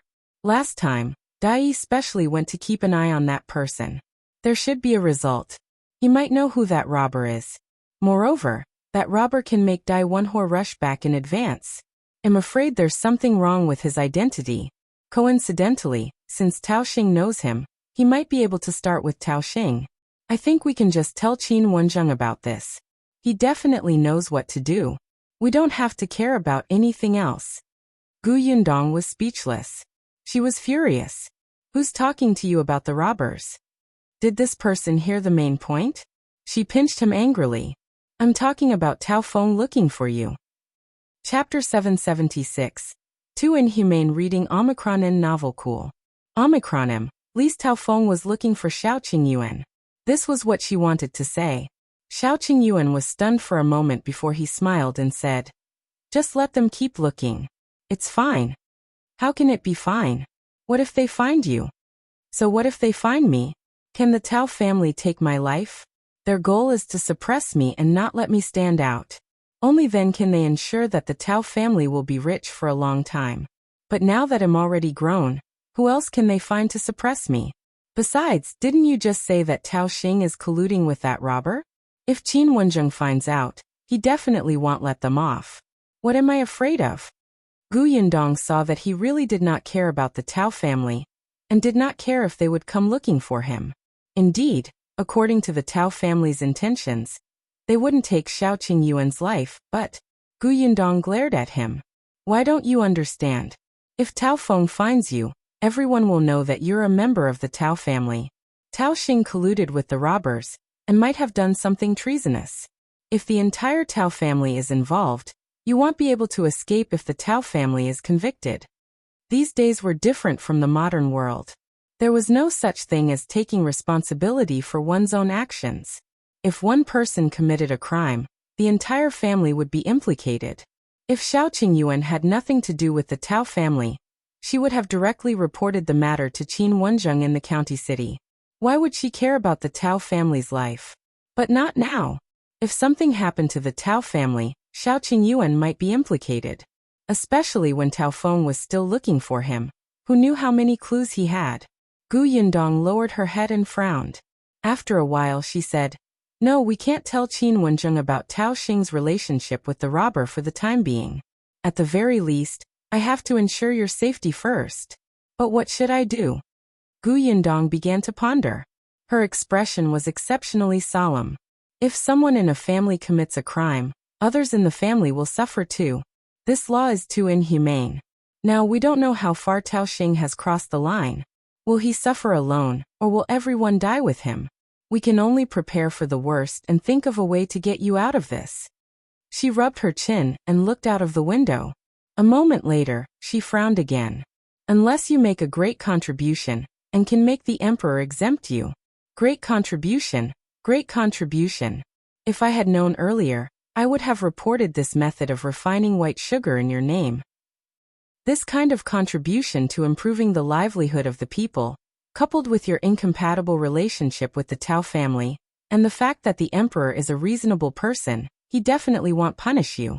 However, she could not do it now. She had already reported it to the emperor. If she changed it now, it would be a crime of deceiving the emperor. Not only would it not help Shao Qingyuan, it might even add fuel to the fire.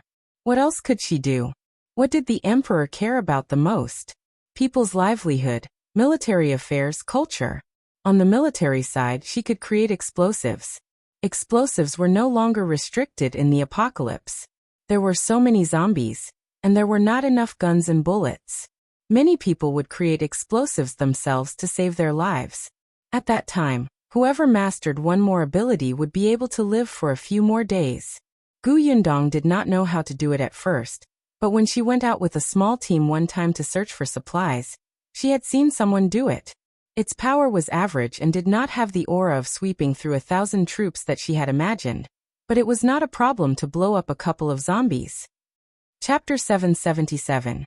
Yundong and Qingyuan are in the room reading Omicron and novel Cool. Omicron Gu Yundong tried to make it once.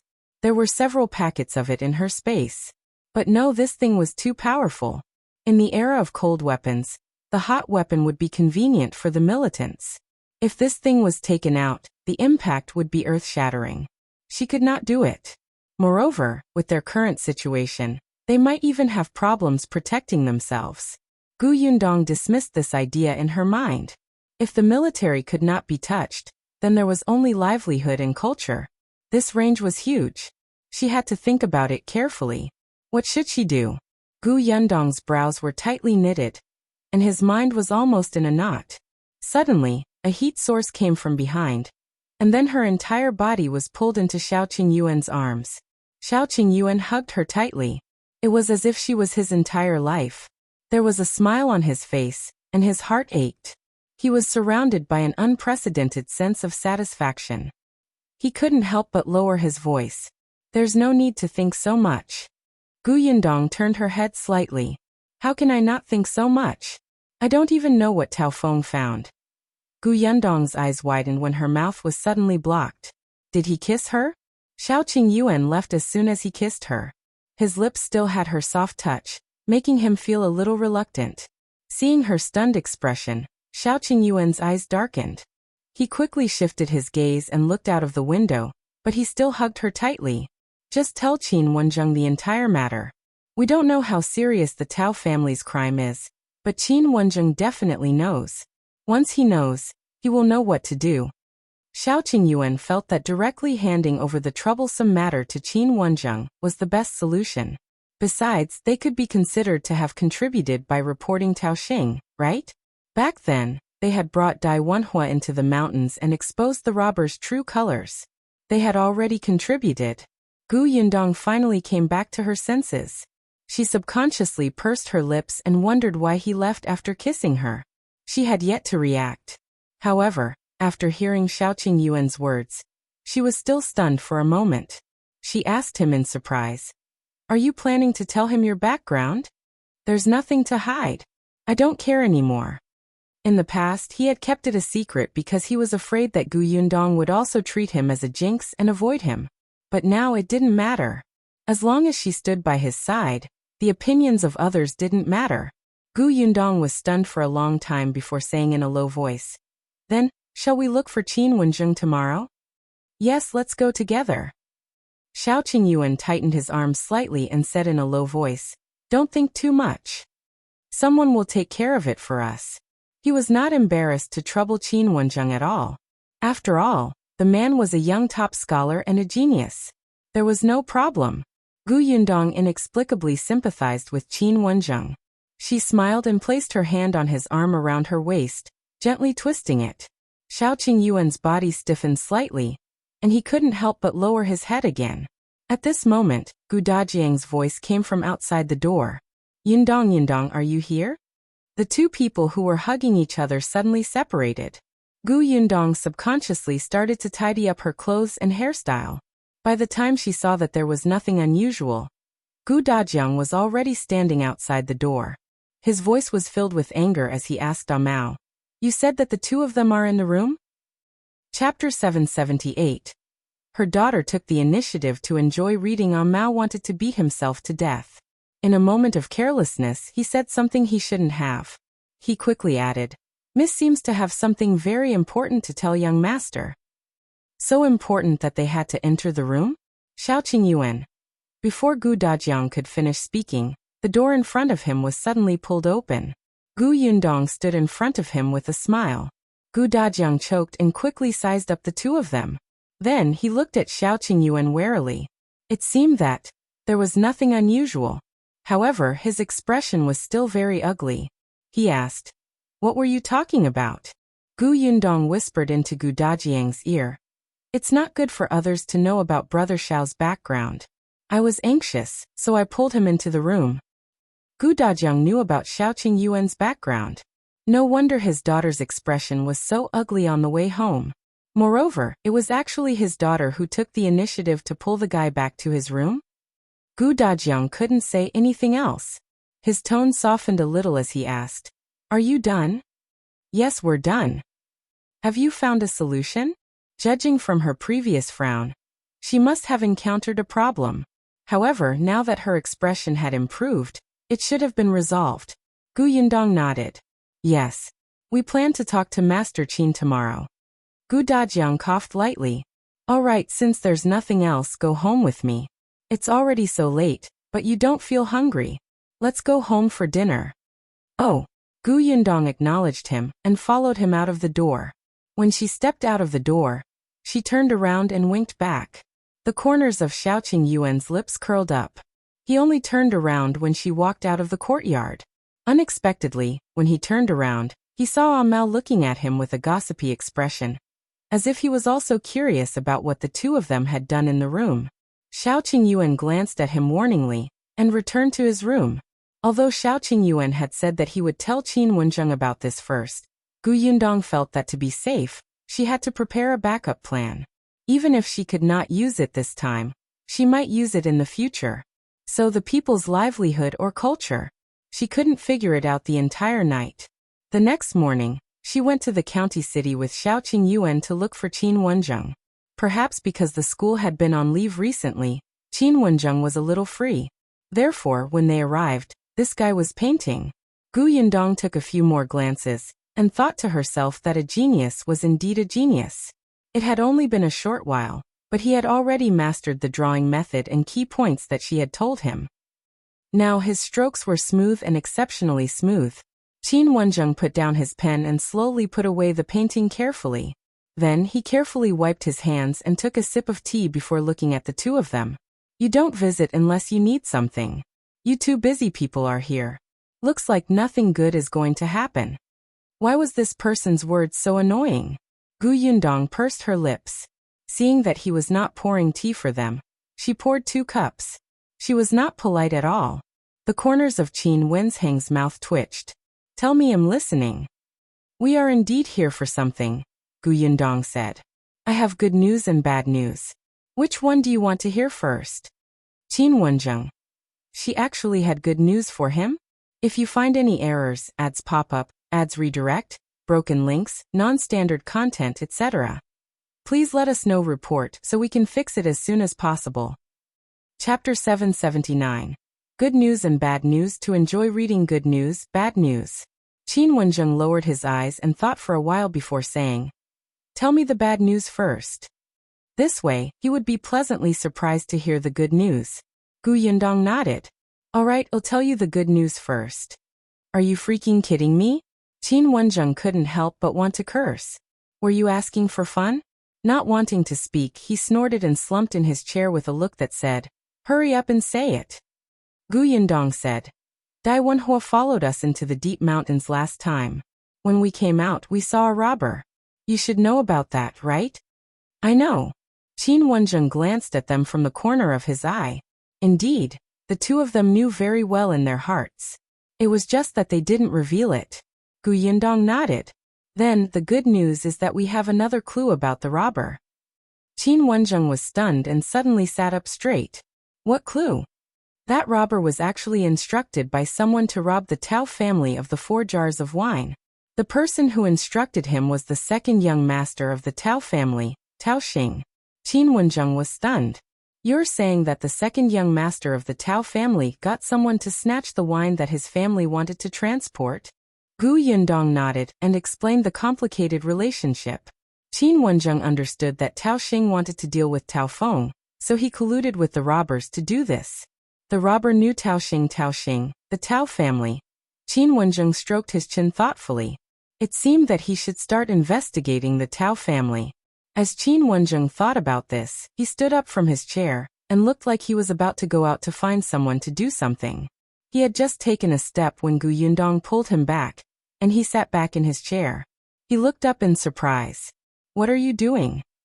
What do you think? Yundong gritted her teeth. Since I've said the good news, of course I have to say the bad news. Oh right. I almost forgot about that.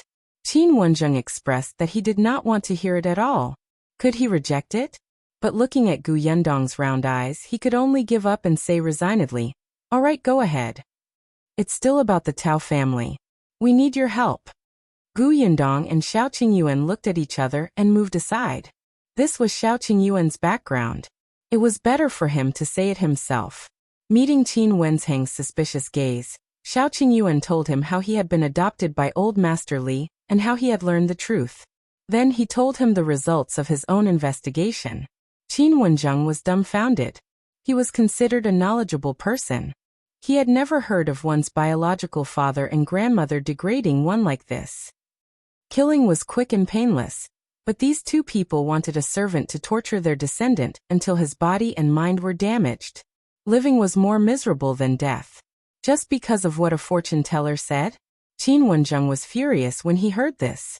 Although Shao Qingyuan had described his experiences since he was young casually, he knew that it would not be easy. He frowned tightly and thought for a moment before saying, I understand. I'll consider this matter carefully. Yundong asked him, Since Tao Xing is colluding with that robber, can we arrest him now before they find out Brother Shao's identity? Qin Wenjing couldn't help but glare at her. What lousy idea did you come up with? If we arrest Tao Xing now, we'll alert the enemy. We can only investigate how deeply Tao Xing and the robber are related first. Is it just hiring someone with money? Or are they very close? However, if you find any errors, ads pop up, ads redirect, broken links, non-standard content, etc., please let us know report so we can fix it as soon as possible. Chapter 780.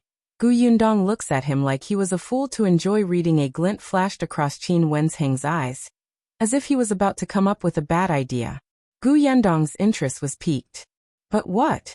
You can cause some trouble for the Tao family, Qin Wenjing said with a smile. Find more things for the Tao family, especially Tao Feng. Divert his attention and make him lose the energy to search for the third young master of the Tao family. Then Shao Qingyuan's identity won't be exposed. It would also buy him time to secretly investigate the Tao family. We'll tell you how to deal with the Tao family after we've investigated. If Tao Xing's matter is too big and you can't escape, then think of a way to make a contribution. If you're not involved, your identity won't be able to harm you even if it's exposed. However, according to Qin Wenheng's thoughts, Shao Qingyuan had provided clues time and time again, and he had already included him in the credit book. It did not matter much. Shao Qingyuan knew what was going on. What trouble are you referring to? Haha. Qin Wenjing laughed. That's your problem. In any case, both of you are quite smart. I believe it won't be difficult for you to come up with an idea to trip the Tao family up. He looked like he was just going to provide an idea and leave the rest to them. Gu Yundong snorted and looked at him as if she was looking at a fool. Don't think that she couldn't tell what Qin Wenjing was up to. He was thinking that when they helped him, they would also help him divert their attention so that it would be easier for him to investigate, right? She couldn't bear to see him so smug. Gu Yundong raised her eyebrows and said, Isn't it just to make Tao Feng unable to investigate the whereabouts of the third young master of the Tao family? It's not difficult. Oh, you already have an idea? Qin Wenjing immediately looked at her with sparkling eyes. Gu Yundong was indeed Gu Yundong. She was quick-witted. It's simple. We can just let Tao Feng know that Tao Xing has his eyes on him. No matter what Tao Feng's motive is, he definitely doesn't want others to know that he's keeping such a low profile, especially Tao Xing. Qin Wenjing was speechless. In that case, it made sense. He was still struggling. Then how do you plan to let Tao Feng know? You can't run to him personally and tell him that your secret has been exposed, right? Gu Yundong shook her head.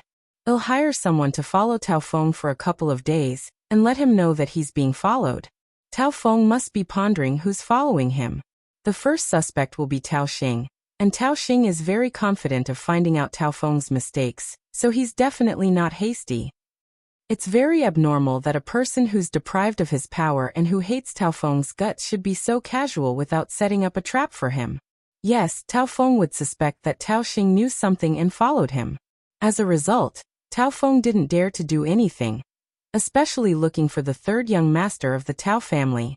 To him, this was disobeying his father and grandmother. He would stop for a while and wait for Tao Xing to stop keeping an eye on him. This period of time was enough for Qin Wenjing to investigate the Tao family and find out the results. Damn it, Gu Yundong was a devil. Qin Wenjing glared at her angrily. He suddenly swung his hand and left. Up to you. Gu Yundong and Shao Qingyuan looked at each other and shrugged slightly. Why are you throwing a tantrum all of a sudden? Didn't I come up with a good idea? If you find any errors, ads pop up, ads redirect, broken links, non-standard content, etc., please let us know report so we can fix it as soon as possible. Chapter 781. Chaos. To enjoy reading, Shao Qingyuan chuckled and held her hand. Let's go back. Gu Yundong was a woman of her word. For the next 2 days, she had Mao dress up and secretly guard the Tao family's door. When Mao saw Tao Feng come out, he would quickly follow him. Gu Yundong had deliberately disguised Mao as the middle-aged man he had seen at Jinxiu restaurant that day. He had a beard, thick eyebrows, and wore a clean long robe. Upon closer inspection, Mao's original appearance could not be seen. Since the middle-aged man was with Tao Xing, Tao Feng might know him too. This made him even more certain that Tao Xing was watching him in the dark. Mao used to be a beggar, so he was very familiar with tracking people. Not only that, but 2 days later, he found another 2 people secretly following Tao Feng. They must be Tao Xing's men. However, the whereabouts of these 2 people were very secretive. If Mao didn't have a good memory and saw them 3 times in 2 days, he probably wouldn't have discovered them. Mao's whereabouts were exposed very quickly. When Tao Feng discovered him, he wanted to catch him. Unfortunately, Mao was agile and crawled around in the alley. Not long after, he entered the backyard of a restaurant and came out after changing his clothes. Tao Feng's servant returned empty-handed, but he described his appearance to Tao Feng. Tao Feng had indeed seen that middle-aged man before. He was angry, but he became much more cautious after that. Then Yundong asked Mao to leave. She couldn't possibly go too far. A few days later, they heard that the Tao family's eldest young master and second young master suddenly fought one day and smashed more than 10 jars of wine that the Tao family had stored in the warehouse. Old Lady Tao was so angry that she fainted. She scolded the 2 of them and lay on the bed, unable to get up. Master Tao was so angry that he beat up his 2 sons. Mrs. Tao looked at Tao Xing's bruised face and begged for mercy in front of Master Tao. At night, she kept whispering to him. Old Master Tao was biased towards Tao Xing to begin with. He was especially dissatisfied with Tao Feng and scolded him for not knowing how to take care of his younger brother as the eldest brother. He wanted to take back the power in Tao Feng's hands. Unfortunately, after the investigation, he found out that Tao Xing was the one who provoked him first. Even if he took back the power in Tao Feng's hands, he could not hand it over to Tao Xing. He could not handle it alone. Furthermore, Tao Feng had not been living in the Tao family for nothing all these years. Old Master Tao had 2 favored concubines who had long been bribed by Tao Feng. In addition, they had the same interests and enemies. They were also whispering to Old Master Tao. In the end, they were both his sons, so he could only give up on this matter. Because of this, Lady Tao had secretly dealt with the 2 concubines. For a moment, the Tao family was in an especially busy state. Old Madame Tao was bedridden for more than half a month. However, it was said that after that, Tao Xing and Tao Feng were completely irreconcilable. Tao Xing kept a close eye on Tao Feng. He wanted to catch Tao Feng's weakness, so Tao Feng had to be careful in everything he did. He had probably stopped searching for the 3rd young master of the Tao family. These things entered Yundong's ears one after another. Although it was not very detailed, she could more or less guess the development of the situation. Yundong secretly heaved a sigh of relief. At least Tao Feng did not continue looking for his missing brother. However, she still had to think about how to make a contribution next. However, just as she was racking her brains, Tong Ping brought her a letter. If you find any errors, ads pop up, ads redirect, broken links, non-standard content, etc., please let us know report so we can fix it as soon as possible. Chapter 782. Letter from the Prefectural City. Letter? Tong Ping had just returned from the Prefectural City, so this letter should be news from the Prefectural City. She took another look at the signature. Alright, it was written by Madame Dai and Ye Shuang. Yundong thought that there was something wrong with the shop, and the 2 of them were asking for her ideas. She did not expect Ye Shuang's first sentence to be, "Are you planning to take root in Yongfu village and not come to the Prefectural City?" Yundong was speechless. No, definitely not. Don't talk nonsense. She continued reading. Fortunately, there was nothing important. They only mentioned the situation in the shop. Nowadays, the milk tea shop was very popular. It had become the favorite place for all the rich and young ladies in the Prefectural City. When they had nothing to do, they would come for afternoon tea. The sales of milk tea were very high, and the other snacks were very popular. There were also some rich ladies who lived far away that kept asking Madame Dai to open another shop not far from them. Madame Dai and Ye Shuang were very busy now. They left early and returned late every day. It was only when they had stabilized these few days that they finally had a chance to rest. It was just that Yundong had been staying in Yongfu village and had not returned to the Prefectural City. This was a little unreasonable. Yundong was a little embarrassed. Alright, she had at least received a share of the profits. It seemed that she had only been busy for a few days when the shop just opened for business. After that, she had really quit. Gu Yundong folded the letter. Tong Shuetao asked curiously, "Miss, did Madame Dai and the others write it to you? What did they say?" "They told me to hurry back to the prefectural city," Gu Yundong said helplessly. As soon as she finished speaking, she saw Gu Yunshu, who was eating at the side, run over and ask, "Eldest sister, are we going to the prefectural city? When are we going? What should I prepare?" Gu Yundong was stunned. She looked at his flushed and excited face. She suddenly remembered that she had promised the little guy that she would bring him and Yuanji to the prefectural city during the holidays. However, who knew that she would enter the deep mountains not long after returning to Yongfu village? After returning, she was delayed for a few days because of Niu Dan. Then she was busy with Kiki's birthday. After hearing about the Tao family, she focused on the Tao family. Now the clothes-making vacation was about to end, but she had not fulfilled her promise. Gu Yundong pinched his tender face. "Yes, we'll go to the prefectural city tomorrow morning." The child's eyes lit up. Indeed, he was even happier. He cheered and quickly ran to find Yuanji. "Cousin Yuanji, we can go to the prefectural city.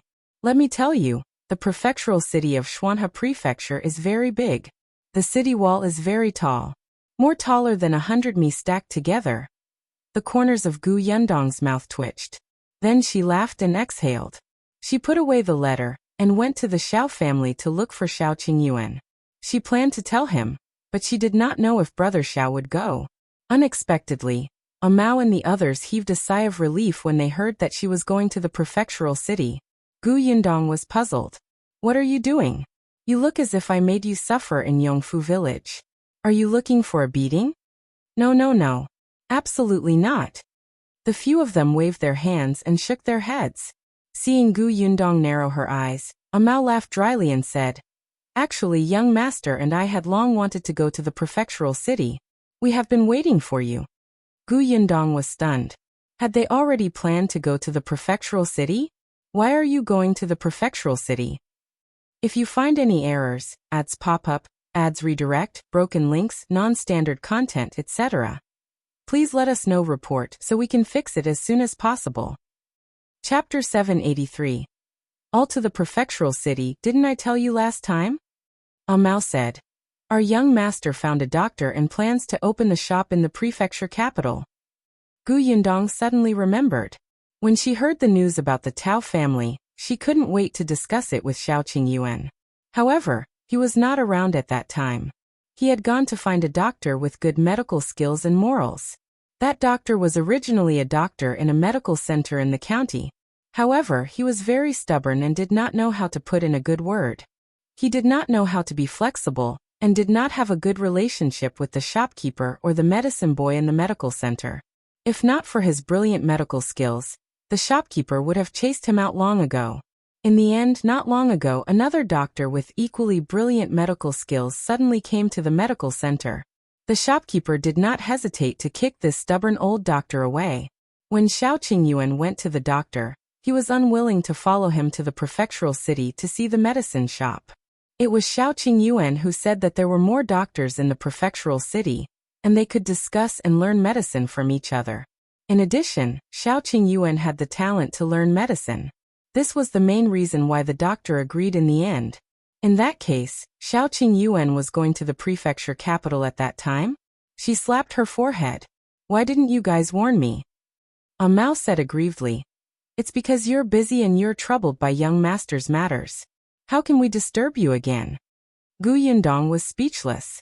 So although Yunshu and the others all wanted to go to the prefectural city, they did not mention it because she was troubled? Actually, even if she was paying attention to the Tao residents and didn't leave Yongfu village, others could still go to the prefectural city. However, after thinking about it, it was impossible. All of them saw that she was troubled all day and could not leave in peace. Gu Yundong's heart ached and swelled. It was a little bitter and warm. Qin Wenjung was investigating the Tao family now, so Tao Feng and Tao Xing did not have the energy to look for Shao Qingyuan. Then she would go to the prefectural city to take a look. She couldn't just leave the shop alone. Especially the milk tea shop. Ever since it opened, she had not gone over to take a look.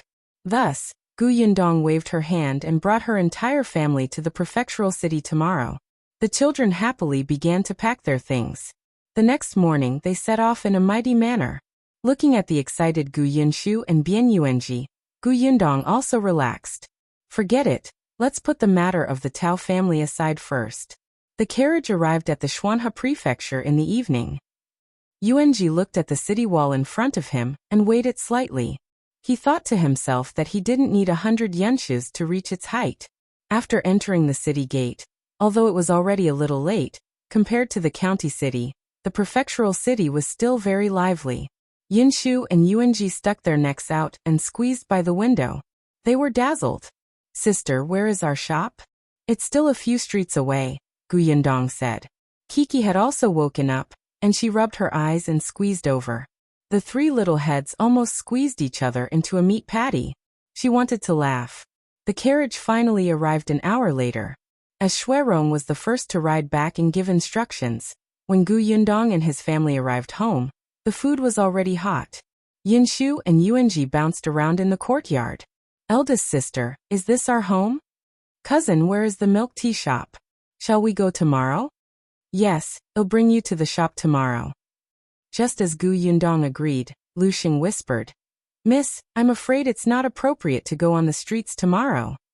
If you find any errors, ads pop up, ads redirect, broken links, non-standard content, etc., please let us know. Report so we can fix it as soon as possible. Chapter 784. Father, you don't understand. The smile on Gu Yundong's face froze. What's wrong? What's going to happen tomorrow? Lu Xing nodded. The entire city will be under martial law tomorrow. This time not only Gu Yundong, but even Gu Dajiang stopped. Why? Tomorrow, a group of prisoners will be paraded on the streets and dragged to the entrance of the market to be executed. Master and Miss came back at the right time. If you come tomorrow, I'm afraid you wouldn't even be able to enter the city tomorrow. This was the first time Gu Yundong had encountered such a thing. If the culprits were to be executed, she could not walk around. Lu Xing continued.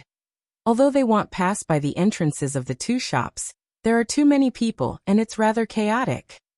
Gu Yundong looked at Yunshu and Yuanji. They were still young. In fact, she did not object to bringing the children to watch the parade.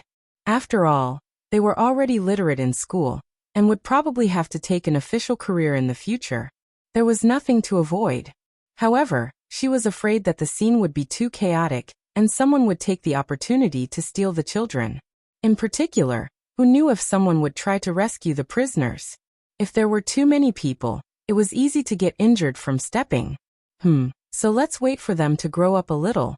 When the two of them heard that they could not go out on the streets, they were immediately disappointed.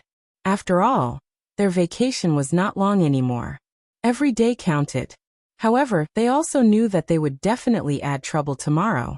Therefore, they could only nod obediently. However, the excitement from before had already disappeared, and they were a little tired. Lu Xing was a little vexed. He felt that he had done something wrong. He should not have brought it up at this time. But Gu Yundong stepped forward and put her arm around their shoulders. It's nothing serious. Even if we can't go out on the streets tomorrow, we can still walk around this area, right? This area is not far from Tianhai Academy. The people living nearby are all scholars. You can meet one every 2 steps you take. There are also many students around your age. Perhaps you can make friends. When the two of them heard this, they were instantly interested. Can we play nearby? Sure. There's a child next door. Kiki knows him. I'll get Kiki to bring you guys there tomorrow. The little girl immediately nodded and patted her chest hard. Yes, follow me and you'll have food to eat. Gu Yundong knocked her on the head. Who did you learn these words from? Ago, who was standing at the back, shrunk his head silently. You can't see me, you can't see me, you can't see me. Yunshu and Yuanji finally became happy again. The two of them surrounded Kiki and asked questions. Gu Yundong and Gu Dajiang looked at each other before shrugging and going to eat. After all, they were tired from sitting in the carriage all day. After dinner, they returned to their rooms to rest. Shao Qingyuan brought Mao and the others back to the shop he had bought. The next morning, Gu Yundong put on her clothes and prepared to go out. Unexpectedly, when she opened the door, Dajiang was already standing outside. Yundong was speechless. She laughed dryly. "Good morning, father." Dajiang snorted. "It's rare for you to wake up so early. It looks like you don't want to wake anyone up. Why? Where are you going?" Yundong saw his understanding expression and decided not to beat around the bush. "I just want to see the streets." "Beheading? What's there to see?" Yundong sighed slightly. "Father, you don't understand. If you find any errors, ads pop up, ads redirect, broken links, non-standard content, etc., please let us know report so we can fix it as soon as possible." Chapter 785. A peaceful life for a good person. Then tell me and I'll understand. Seeing this, Yundong immediately said righteously, "I'm watching the parade to warn myself. Father, you know that my business is expanding and am interacting with more people. My life will definitely get better in the future. I'm afraid that money will corrupt my heart and I'll lose myself, so I'm going to see what happens to those bad people. I'm always telling myself to be a good person. A good person would have a peaceful life." Dajiang was stunned. He looked at Yundong for a long time and said in relief, "I didn't expect you to have such awareness at such a young age." Yundong nodded solemnly. She did not expect her to explain the word curiosity so eloquently. "Father, I'll set off then." "Wait." Dajiang waved his hand and said, "The weather is cold. Go back to your room and put on more clothes before going out." Yundong was not actually cold, but there was a kind of coldness because your father felt that you were cold, so she obediently went back and added a cloak. Unexpectedly, when she was about to go out, her father also brought a coat and followed her. "You're right. Not only do you need to be vigilant, but I also need to be vigilant. I'm a scholar, and I don't know how far I'll go in the future. In the future, I have to educate Yunshu and the others. I should stay sober. I'll go with you to take a look." Yundong was speechless. "Father, why are you so self-aware?" She sighed inwardly. In the end, she went out and got into the carriage. Shuirong was already waiting there. Yundong finally instructed Aunt Neo, who was making breakfast. "Later, tell Shuetao and Hongxiu to take good care of the children. Don't worry, eldest Mississippi'll help them take care of Madam and the others." Only then did Yundong lift the curtain and get into the carriage with Dajiang. It was still early, and there were not many people on the streets. However, the courtyard was a little far from the entrance of the market. The prisoners would walk from the cell to the market entrance, but they would walk very slowly and take a detour in the middle. When the carriage reached the main road not far from the entrance of the market, the number of people on the street gradually increased.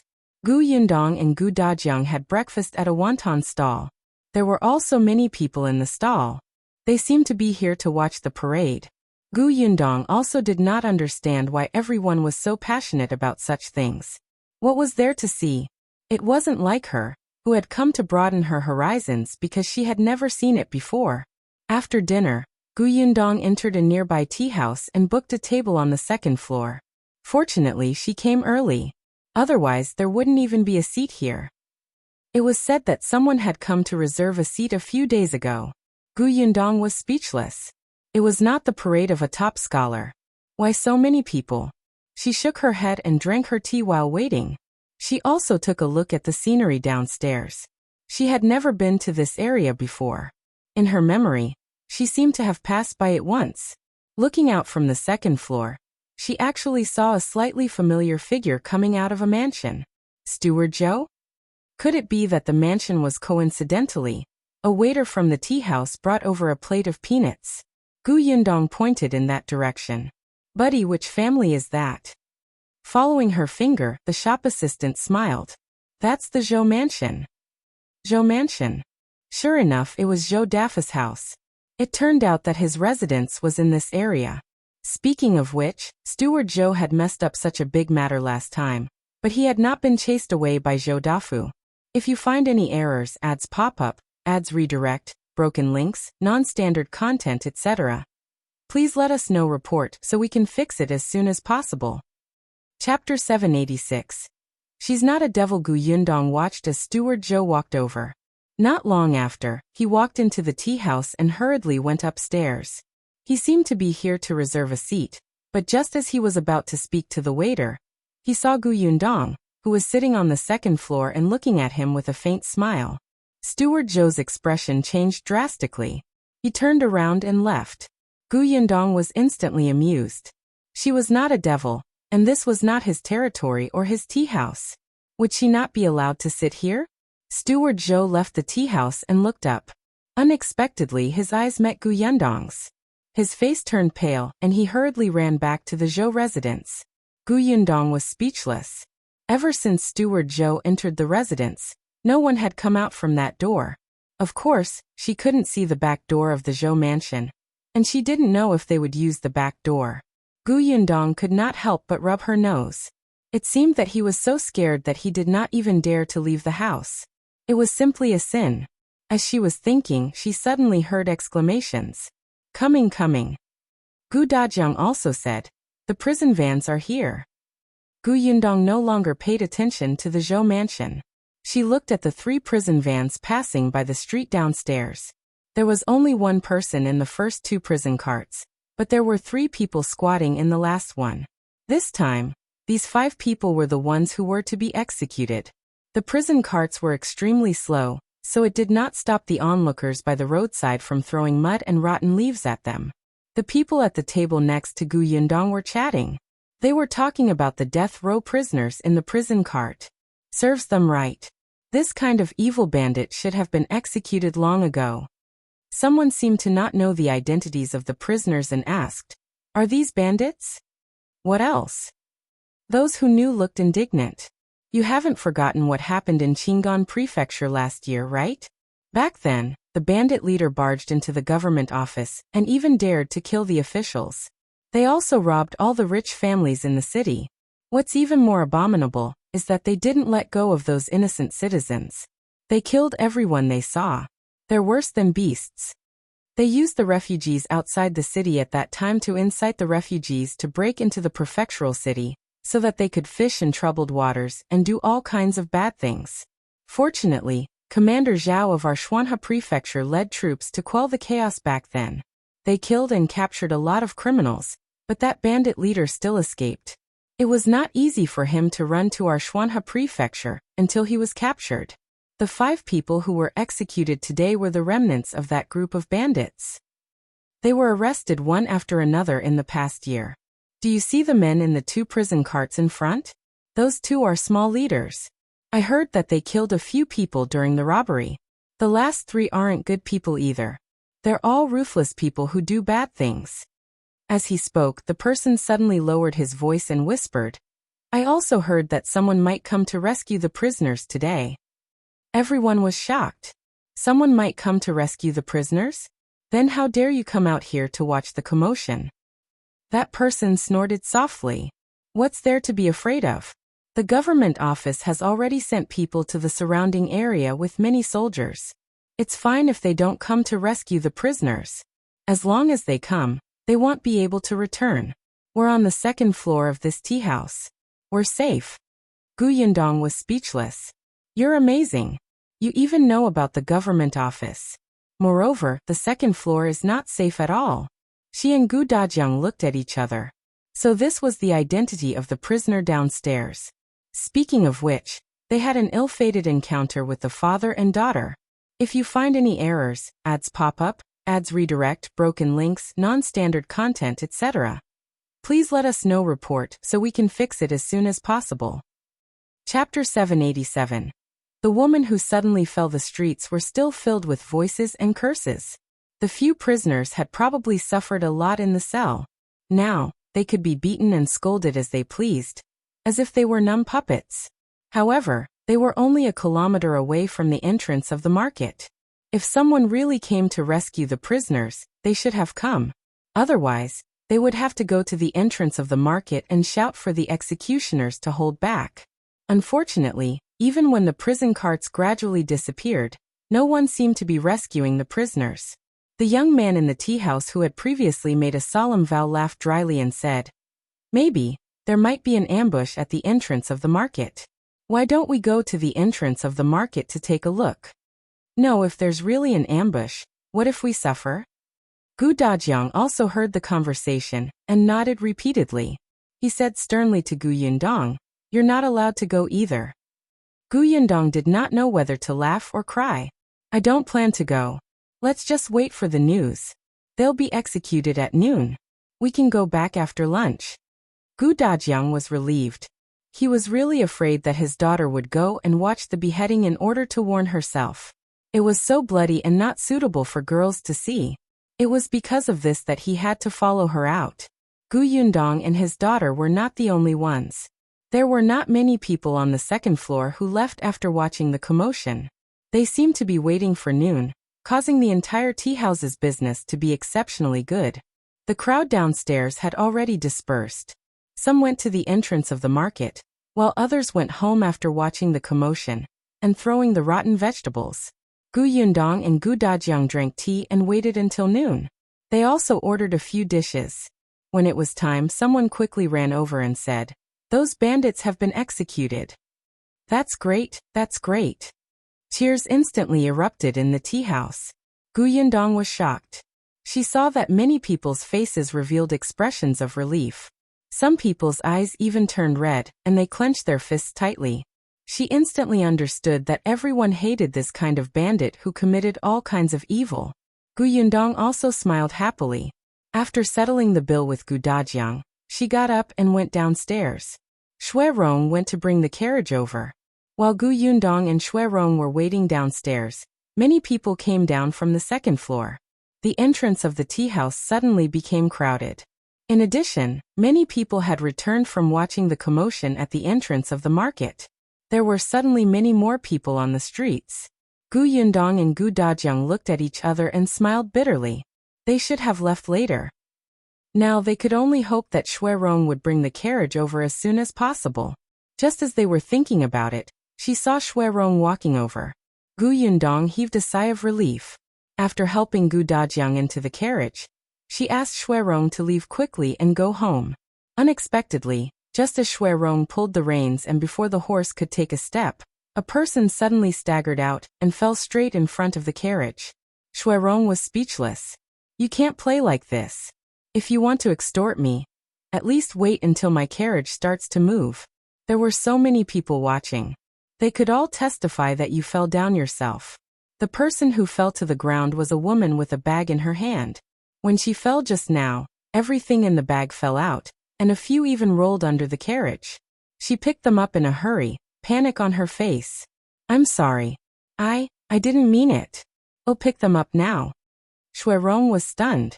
She's not here to extort? If you find any errors, ads pop up, ads redirect, broken links, non-standard content, etc., please let us know. Report so we can fix it as soon as possible. Chapter 788. Is this her aunt? The carriage did not move for a long time. Gu Yundong lifted the curtain and looked outside. "What's wrong? Did something happen?" Shui Rong pointed ahead and said, "Someone fell out. There should be a lot of people and she was squeezed out." After saying that, the people who had been squeezing around hurriedly stood far away, as if they were afraid that this person would cling to them. Gu Yundong looked at the person. She looked like a thin woman. Her hair was messy, and her clothes were very tattered. The weather was already a little cold, but her clothes were still very thin. They hung loosely on her body, making her look like a refugee when Gu Yundong entered the city last year. More importantly, Gu Yundong saw some scars on her thin arms.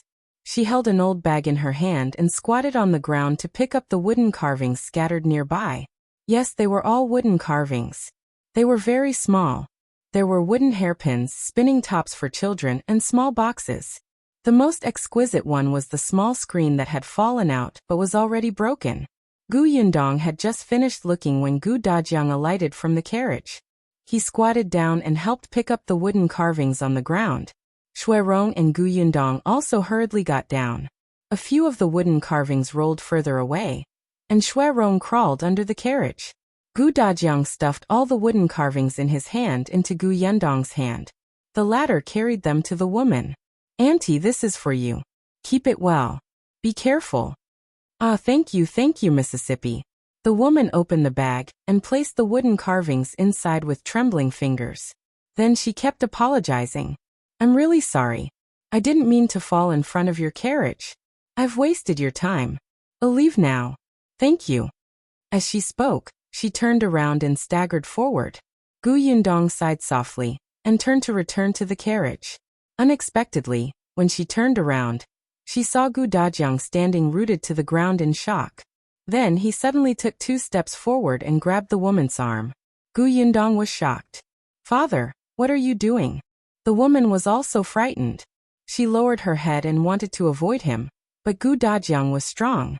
Not to mention that this woman was skinny and weak. Even if she were strong, she wouldn't be able to break free. She was being pulled by a man in public. How could she not be embarrassed? What are you doing? Let go of me. Someone was already looking over. Gu Yundong quickly stepped forward to block the 2 of them and pulled Gu Dajiang's hand away. Father, what are you doing? Let's talk nicely. Gu Dajiang stared at the woman with anticipation and fear in his eyes. His throat was dry. After a long time, he said in a hoarse voice, "You raise your head for me to see." The woman was shocked and quickly took a step back. Gu Dajiang took a step forward, and Gu Yundong looked suspiciously at the woman. The woman felt her head buzzing, as if many people were pointing at them. What are these 2 doing? Aren't they afraid of being laughed at in broad daylight? This man looks quite rich, and the woman seems to be a beggar. Do people nowadays have such strange tastes? Has he taken a fancy to a beggar? The long-term malnutrition made the woman lose her balance and feel dizzy. She lowered her head and strode forward. Gu Dajiang suddenly shouted, "Gu Dafeng." Gu Yundong raised her head in shock and looked at the figure with her back facing her. Gu Dafeng? Her eldest aunt's name? This was her eldest aunt? If you find any errors, ads pop up, ads redirect, broken links, non-standard content, etc., please let us know. Report so we can fix it as soon as possible. Chapter 789. Brother and Sister Reunion. Gu Yundong had a deep breath, took a few quick steps, and suddenly stood in front of the woman. The woman kept her head lowered and never looked up. Hence, she did not notice what she looked like previously. Gu Dajiang could tell her identity from her voice. They had been siblings for many years. He was too familiar with his sister. Dafeng, you're Gu Dafeng, right? Gu Dajiang also walked over quickly. He didn't even dare to breathe too loudly. He was afraid that she wasn't Gu Dafeng, afraid that the hope that he had painstakingly ignited would be extinguished again. Finally, the woman slowly raised her head, trembling. That familiar face made Gu Dajiang's eyes turn red and his body tremble. Gu Dafeng saw Gu Dajiang clearly and tears streamed down her face. Dajiang, are you Dajiang? There was also a look of disbelief on her face. It was as if everything was a dream. Gu Dafeng reached out, wanting to touch her but not daring to. In front of her was Gu Dajiang. He had the same face as before. No, he looked much better than before, and had gained a lot of weight. However, the clothes he was wearing were worlds apart from before. She did not dare to recognize him or believe her eyes. A gust of wind blew over. It was unknown if it was cold or shocking, but Gu Dafeng's body trembled violently. Seeing this, Gu Yundong quickly took off his cloak and put it on her. Gu Dafeng couldn't hold it in anymore and burst into tears. Brother, you're my brother. You're really my brother. I've finally seen you. Boo-hoo, she cried sadly. Gu Yundong hugged her tightly and felt the touch of bones under her cloak. She knew that her eldest aunt must have had a very difficult time over the past year. Sister. Gu Dajiang's tears fell uncontrollably. We finally found you. We finally found you. Boo-hoo, Gu Dafeng only cried. All the grievances and suppressed pain in her heart were released, making her unable to say a word. The surrounding people looked at each other. What was going on? Was this a reunion between siblings? It actually looked a little sad. Judging from the way this family were dressed, they must be living well. However, from the woman's appearance, it could be seen that she had suffered a lot. Some people looked over and whispered to each other, making guesses. Gu Yundong frowned and said to Gu Dajiang, Father, let's get into the carriage and go back first. Gu Dajiang nodded repeatedly. Sister, come get in the carriage first. It's windy and cold outside. Gu Dafeng shook her head repeatedly as she cried. Ooh. No, I can't. Your brother-in-law. Before she could finish speaking, her breath dissipated. Her legs went weak and she fainted. Eldest aunt, what's wrong? Fortunately, Gu Yundong had been supporting her.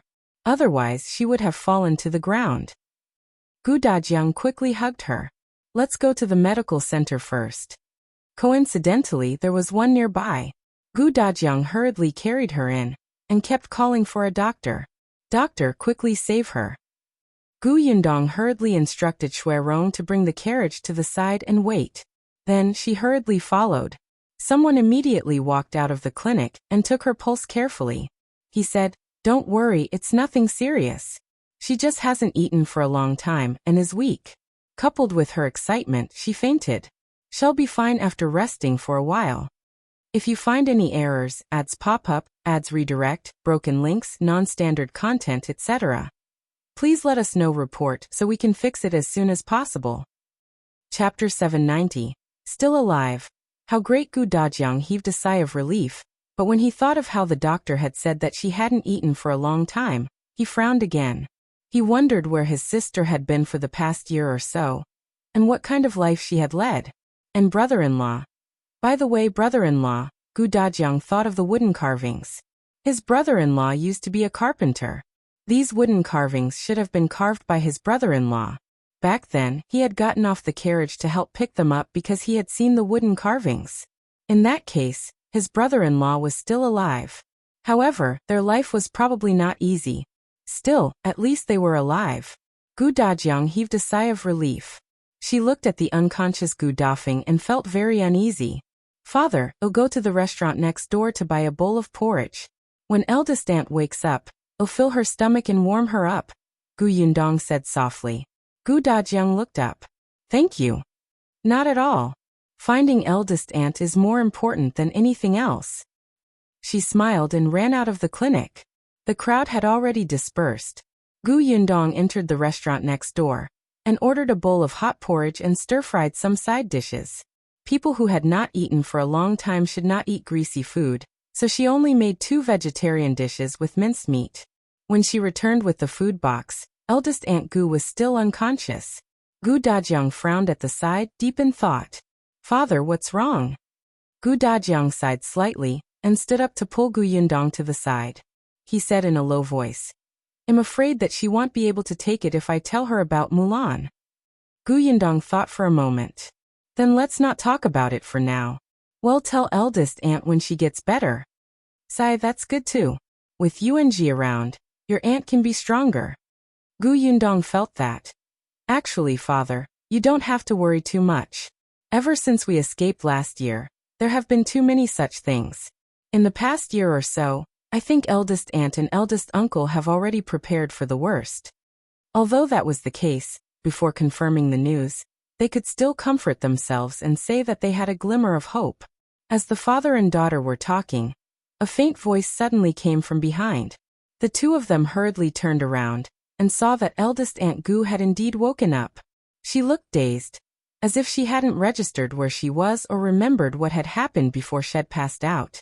However, when Gu Dajiang and Gu Yundong stood in front of her, she said with a trembling voice, I'm not dreaming. Brother, it's really you. Gu Dajiang sat on a chair at the side. It's me, sister. I'm Dajiang. You're not dreaming. Gu Yundong obediently greeted. Aunt. Yundong, it's Yundong. She reached out and grabbed Gu Yundong's hand tightly. But compared to Gu Yundong's delicate hands, eldest Aunt Gus's hands were so thin that they looked like bones. Gu Yundong felt a little sad. Aunt, the doctor said that you haven't eaten for a long time. I bought porridge. Eat something to fill your stomach first, and then we can talk nicely, okay? Gu Dajiang had already taken out a bowl and spoon. He scooped a mouthful and handed it over. Tears welled up in the corners of Gu Dafeng's eyes. She choked up a little and nodded. Then she opened her mouth and took a bite.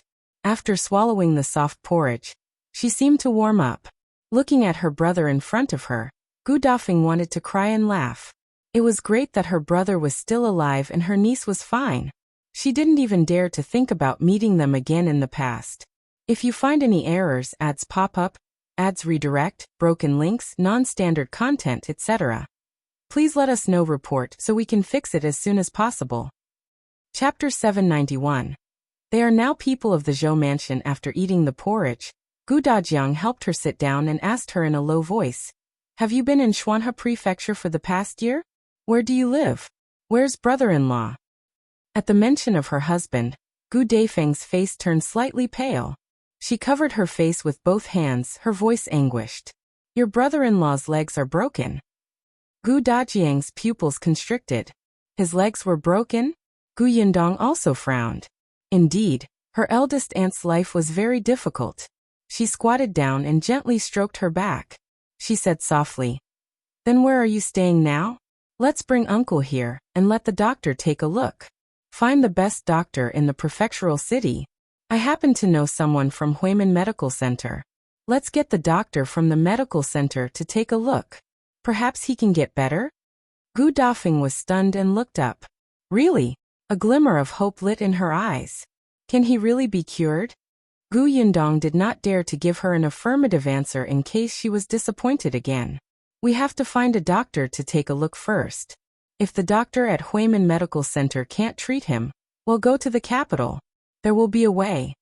She knew Song Dajiang in the capital. Gu Daifeng's voice trembled slightly. "Yes. Then where is uncle? Shall we pick him up now?" However, at the mention of this, Gu Dafeng fell silent again. After a while she said, He's at the Zhou mansion." "Zhou mansion?" Gu Yundong frowned. "Zhou." She was suddenly stunned and asked in a low voice, "Is the Zhou mansion you're talking about the one across the street owned by Zhou Dafu?" "Yes." "Why are you there?" Gu Yundong looked at Gu Dafeng. Her clothes were tattered and she was thin. Could it be that Zhou Dafu was abusing them? Gu Dafeng pursed her lips, finding it difficult to speak. "We're servants of the Zhou family now." Gu Dajiang and Gu Yundong's expressions changed at the same time. Eldest aunt and her husband had become servants of the Zhou family. In that case, their lives would be decided by the Zhou family without any freedom. "Brother Yundong, forget it. Our current identities." Gu Dafeng also realized that there was still a huge difference. The Zhou family was rich and powerful. Although her brother seemed to be doing well now, he was probably much worse than the Zhou family. She knew that her eldest brother would definitely feel sorry for her. Knowing that she and her husband were in a difficult situation, he would definitely bring them out. But how? In Gu Daifeng's heart, the Zhou mansion was a huge force. If her eldest brother went against the Zhou mansion, not only would he not be able to bring them out, but she would also implicate her eldest brother. "No matter what, I'm already very happy and satisfied to see you guys again." Gu Dafeng was indeed happy. She thought that she would never see these relatives again in her life. She actually wanted to ask Gu Dajiang if there was any news of her children. Had Mulan and Yuanji returned to Yongning Prefecture? However, she did not dare to do so now, afraid that she would receive bad news. Gu Dafeng wiped her tears. "It's getting late. I sneaked out of the Zhou mansion. I have to go back. Otherwise, if I'm discovered, your brother-in-law will be blamed. Will you live in the Shuanhe Prefecture in the future? Then I'll find a chance to come out next time and see you again." She got up and was about to leave when Gu Yundong hurriedly pulled her back. "Eldest aunt, you don't have to go back. If you're servants of the Zhou mansion, we can pay some money and buy you back. When the time comes, we'll take the indenture and remove the slave status. Then, our family will be able to live together. If you find any errors, ads pop up, ads redirect, broken links, non-standard content, etc., please let us know report so we can fix it as soon as possible." Chapter 792. She's old Master Zhou's concubine. She could not understand why her eldest aunt was so pessimistic. Why did she not seem to have any hope at all? It was just freeing 2 servants. Unexpectedly, Gu Dafeng shook her head and smiled bitterly. She won't agree. She won't agree. She? Gu Yundong frowned. Who is she? Zhou Dafu? If Zhou Dafu didn't agree, she would rush to the Zhou residence to beat him up. No, it's not Zhou Dafu. Gu Daifeng's fingers trembled slightly, and her face was a little pale, as if she found it difficult to speak. After a long time, she looked at Gu Dajiang steadily and said in a light voice, "Yes, it's Gu Qingyuan. We're Gu Qiya's servants now." She won't agree. Gu Dajiang and Gu Yundong looked at her in disbelief, suspecting that there was something wrong with their ears. Gu Qingyuan? Gu Yundong murmured. Isn't Gu Qiuyue dead? Back then, it was Fu Ming who told her personally that other than him, Gu Qiuyue, their daughter, and their parents had all died in the chaos. But now, eldest aunt was telling them that Gu Qiuyue was still alive. Not only was she alive, but she also seemed to be living quite well. Gu Dajiang calmed down a little, and his expression became especially solemn. He looked at Gu Dafeng and said, Sister, tell me exactly what happened. What did she mean by Gu Qi's servants? This was ridiculous. They were Gu Qi's elder sister and brother-in-law. How could she make her elder sister and brother-in-law sign a slave contract and become her servants? What was she thinking? Gu Dafeng looked at his sullen face and paused for a moment. In the end, she still said, Gu Qiuyue is now old Master Zhou's concubine. Damn it! Even Gu Yundong admired her. Gu Qiuyue was someone who had been married and had children. How could that old man Zhou Dafu take her in as his concubine? Gu Dafeng was talking about what happened last year. Last year, they had fled to Qingyuan Prefecture. However, when they were about to reach Qingyuan Prefecture, they were separated from their children and in-laws. At that time, they didn't have time to say anything. They didn't even think of where to meet up. It was already good enough that they could save their lives in such a hurry. Gu Dafeng and his husband could only head to the Qingyuan Prefecture that was closest to them. They were a step too late. The Qingyuan Prefecture was already in chaos, and the city gate was wide open. Seeing this, the couple wanted to go elsewhere. Unexpectedly, this chaos affected the city gate. The soldiers who came to reinforce the Qingyuan Prefecture fought with the bandits. The fight was very intense. Before they could dodge, Bien Han's legs were broken by the bandits who had rushed out on their horses to escape. Gu Dafeng looked at her husband, who was in so much pain that he was about to die. She was completely at a loss. With Bien Han in such a state, she couldn't bring him away.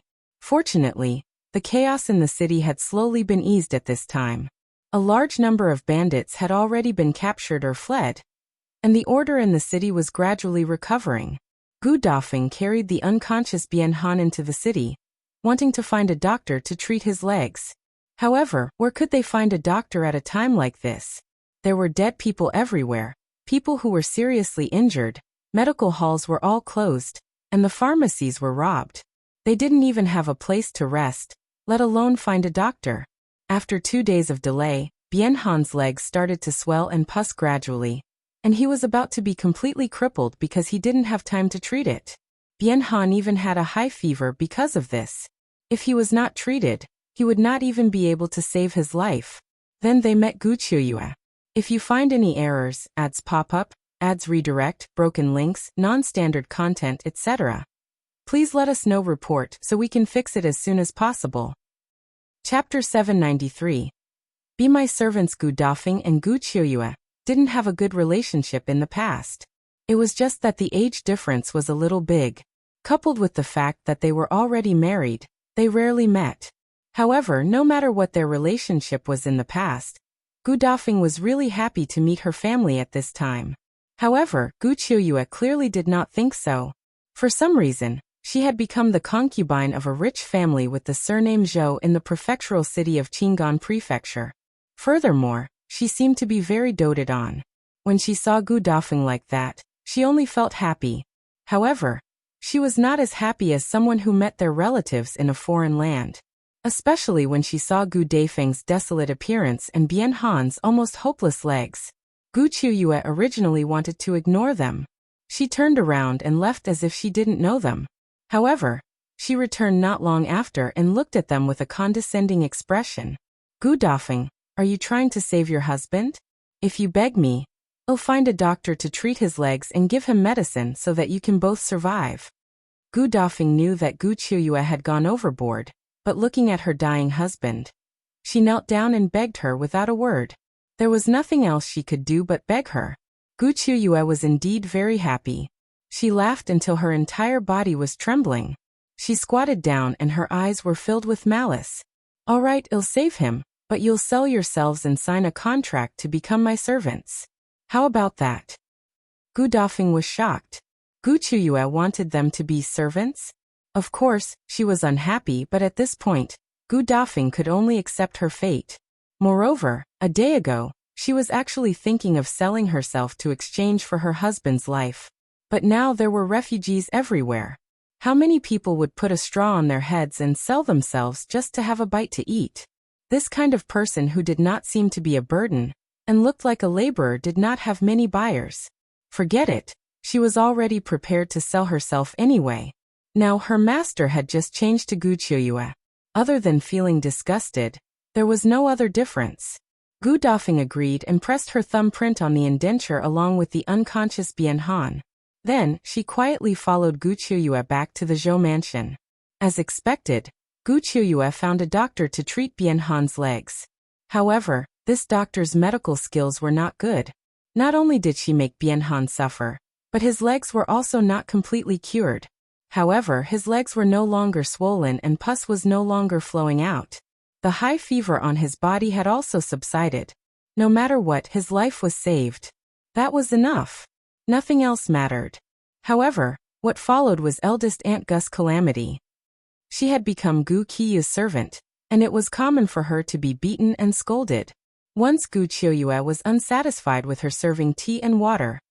Gu Qiuyue would not give her food and she would kneel outside the courtyard to suffer the cold. Moreover, the indenture they signed back then was for 2 people. Bian Han could not work because of his leg injury. Hence, Gu Qiuyue asked Gu Dafeng to do all his work. Otherwise, she was not allowed to eat or sleep. During that period of time, Gu Dafeng was so busy that she did not have any time to rest. Because of this, Bian Han blamed himself very much. There were several times when he wanted to end his life, so that he would not drag her down, but in the end, he was saved by Gu Dafeng. If he died too, Gu Dafeng would feel that there was no point in living. At least her husband was by her side, and she had someone to rely on. If you find any errors, ads pop up, ads redirect, broken links, non-standard content, etc., please let us know report so we can fix it as soon as possible. Chapter 794. They did it for nothing. This torture lasted until their Zhou mansion planned to move his entire family to the Xuanhe Prefecture. Gu Dafeng and her husband naturally came along. When they first arrived at Xuanhe Prefecture, Gu Qiuyue was still unwilling to let them off. However, not long after, Gu Qiuyue suddenly stopped. Although she was still secretly humiliating them, she was no longer so brazen. Gu Dafeng found it strange. Later, she heard that it was because old master had brought Mrs. Zhou back. Mrs. Zhou was very dissatisfied with Zhou Dafu's concubine. Furthermore, she quarreled with Zhou Dafu and left the Zhou mansion to return to her maternal family in Yongning Prefecture. Mrs. Zhou felt that Zhou Dafu was so unscrupulous because he saw that Yongning Prefecture had suffered a disaster, and felt that her maternal family had also suffered heavy losses, and could not be her backer. He actually said in front of her that he wanted to take a widow who had given birth to a child as a concubine. In a fit of anger, she went home to find someone to support her. Fortunately, although her family had suffered some losses, not everyone could bully them. After her family recovered, they sent someone to settle scores with Zhou Dafu. Only then did Zhou Dafu bring his son to Yongning Prefecture to fetch Mrs. Zhou. Gu Yundong could not help but think about it. The last time they had met Zhou Dafu and his son was on the way back from Yongning Prefecture. Could it be that they had gone to fetch Mrs. Zhou? After Mrs. Zhou returned, in order to show his respect for her family, although Zhou Dafu did not chase Gu Qiuyue away, he neglected her for a long time. During that period of time, Gu Qiuyue shrunk like a quail and did not dare to cause trouble at all. She was even called to the front by Mrs. Zhou and mocked. She often stayed in Mrs. Zhou's courtyard to serve her, and was tortured by Mrs. Zhou. Gu Dafeng and her husband finally had a chance to catch their breath and recuperate in the backyard. Even though Gu Qiuyue did not let them have an easy time after suffering at Mrs. Zhou's side. However, with Mrs. Zhou in the Zhou mansion, she did not dare to be too obvious. However, not long after, Gu Qiuyue mysteriously told them to stay in the backyard and not go anywhere. She also told them not to see anyone, and even locked up their room. Even she rarely met them. Only Mrs. Run interacted with them. Although Gu Dafeng found it strange, the two of them heaved a sigh of relief when Gu Qiuyue stopped torturing them. However, Gu Qiuyue often starved them and only gave them porridge a day to barely fill their stomachs. Gu Dafeng and her husband were locked up in the backyard like prisoners. However, the two still had hope. They still wanted to leave this place. Bianhan used to be a carpenter and knew how to carve gadgets. Gu Dafeng stayed in the backyard for a while, and got someone to bring back some wood that others did not want, as well as 2 carving knives. Mrs. Ren did see it, but she saw that Bianhan's carving was quite good looking. Anyway, as long as they did not cause trouble, it was fine to carve some things. Mrs. Ren even took Father Bien's carvings to sell. Although the price was not high, she still earned some extra income. Because of this, Mrs. Ren turned a blind eye and even helped to persuade Gu Qiuyue when she found out. That was why she didn't let Gu Qiuyue take their things away. However, what Mrs. Ren did gave Gu Dafeng some inspiration. If she could sell them, could she do the same? Although they were said to be Gu Qiyue's servants, they were different from ordinary servants. They did not have any monthly allowance. Gu Qiuyue said that she had already paid their monthly allowance for Bianhan's treatment in advance, so they had done the work for nothing. If you find any errors, ads pop up, ads redirect, broken links, non-standard content, etc., please let us know report so we can fix it as soon as possible. Chapter 795. Fate is indescribably wonderful. Gu Dafeng needed money. She knew that no matter where she was, she could not do anything without money. For example, if she had money in the backyard of the Zhou mansion, she could at least find someone to bring them some food and not starve. Just like Mrs. Ren. Although she was Gu Qiyue's confidant, she had her own interests and could still make things easier for them. Therefore, after Bianhan carved those gadgets again, Gu Dafeng would secretly hide some. The rest would be taken away by Mrs. Ren. In order to earn this extra income, Mrs. Ren even found wood for them. Anyway, it was just a small matter. Bianhan was her free labor. Bianhan's movements were fast and the carvings were beautiful. Gu Dafeng had actually already saved up a bag of money, but it was a pity that she could not leave the residence. Mrs. Ren was very strict in this aspect. The courtyard where Gu Qiuyue lived was filled with her people, and the place where they lived was tightly guarded. Just as Gu Dafeng was feeling a little dejected, an opportunity suddenly came. The servant who watched over them today did not pay attention, and left without locking the door completely. Gu Dafeng ran out secretly. She had also heard that old Master Zhou had left the residence to watch the parade. Not only him but Gu Qiuyue had also gone out. Mrs. Ren was not around either. Moreover, the place they were going was relatively far from the Zhou mansion. It would probably be afternoon when they returned. Gu Yundong thought of Steward Zhou, whom she had met in the tea house. She had not seen Steward Zhou come out of the main door since she went back. Now that she knew that Zhou Dafu had gone out, he must have gone out through the back door. Moreover, because she was here, he was afraid that it would be awkward if they bumped into each other, so he went further away to watch the commotion. What could she say? Was fate indescribably wonderful? So, eldest aunt took advantage of their absence to sell all the wooden carvings in this bag? Gu Dafeng nodded and looked at the bag beside her. She said in a low voice, "Unfortunately, none of them were sold. When everyone saw me like this, they thought I was a beggar. Before I could speak, they all had run away." Gu Dafeng's clothes were from her hometown. Gu Qiuyue had never given them clothes to wear. She always said that they were doing rough work anyway. It would be a waste to give them good clothes. They did not have to go out, so there was nothing to worry about. Therefore, even though she had washed her clothes and tidied her hair, she was still avoided by pedestrians. The wooden carvings couldn't be sold, and someone accidentally pushed her in front of someone's carriage. At that moment, Gu Dafeng's heart was filled with despair. She had personally seen someone block a rich man's carriage and be beaten half to death. At that time, her limbs were weak and she could not stand up at all. Her mind was also blank. She only spoke numbly, but she did not even know what she had said. When she picked up the wooden carvings and was about to leave, a man grabbed her hand. She started to tremble, thinking that it was over. Unexpectedly, she met her eldest brother and niece. They stopped her because they recognized her voice. Gu Dafeng was overjoyed.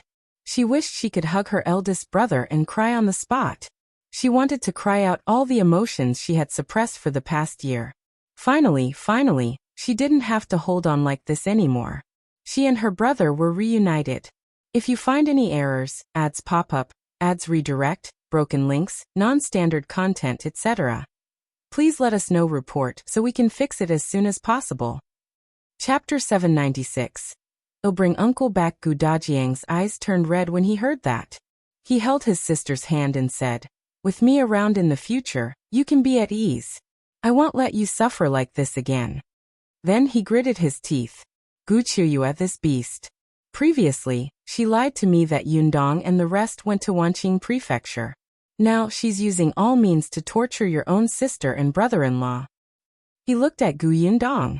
I'll go to the Zhou mansion and personally bring brother-in-law out. You take care of your aunt.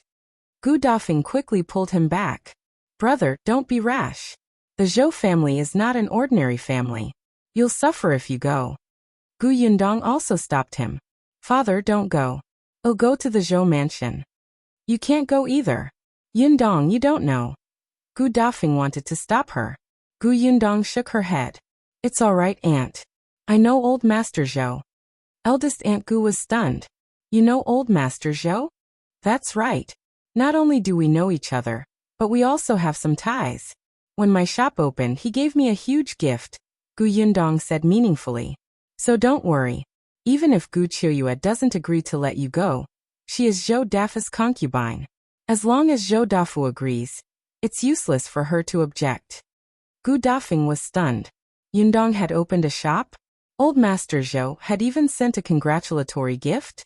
They actually knew each other?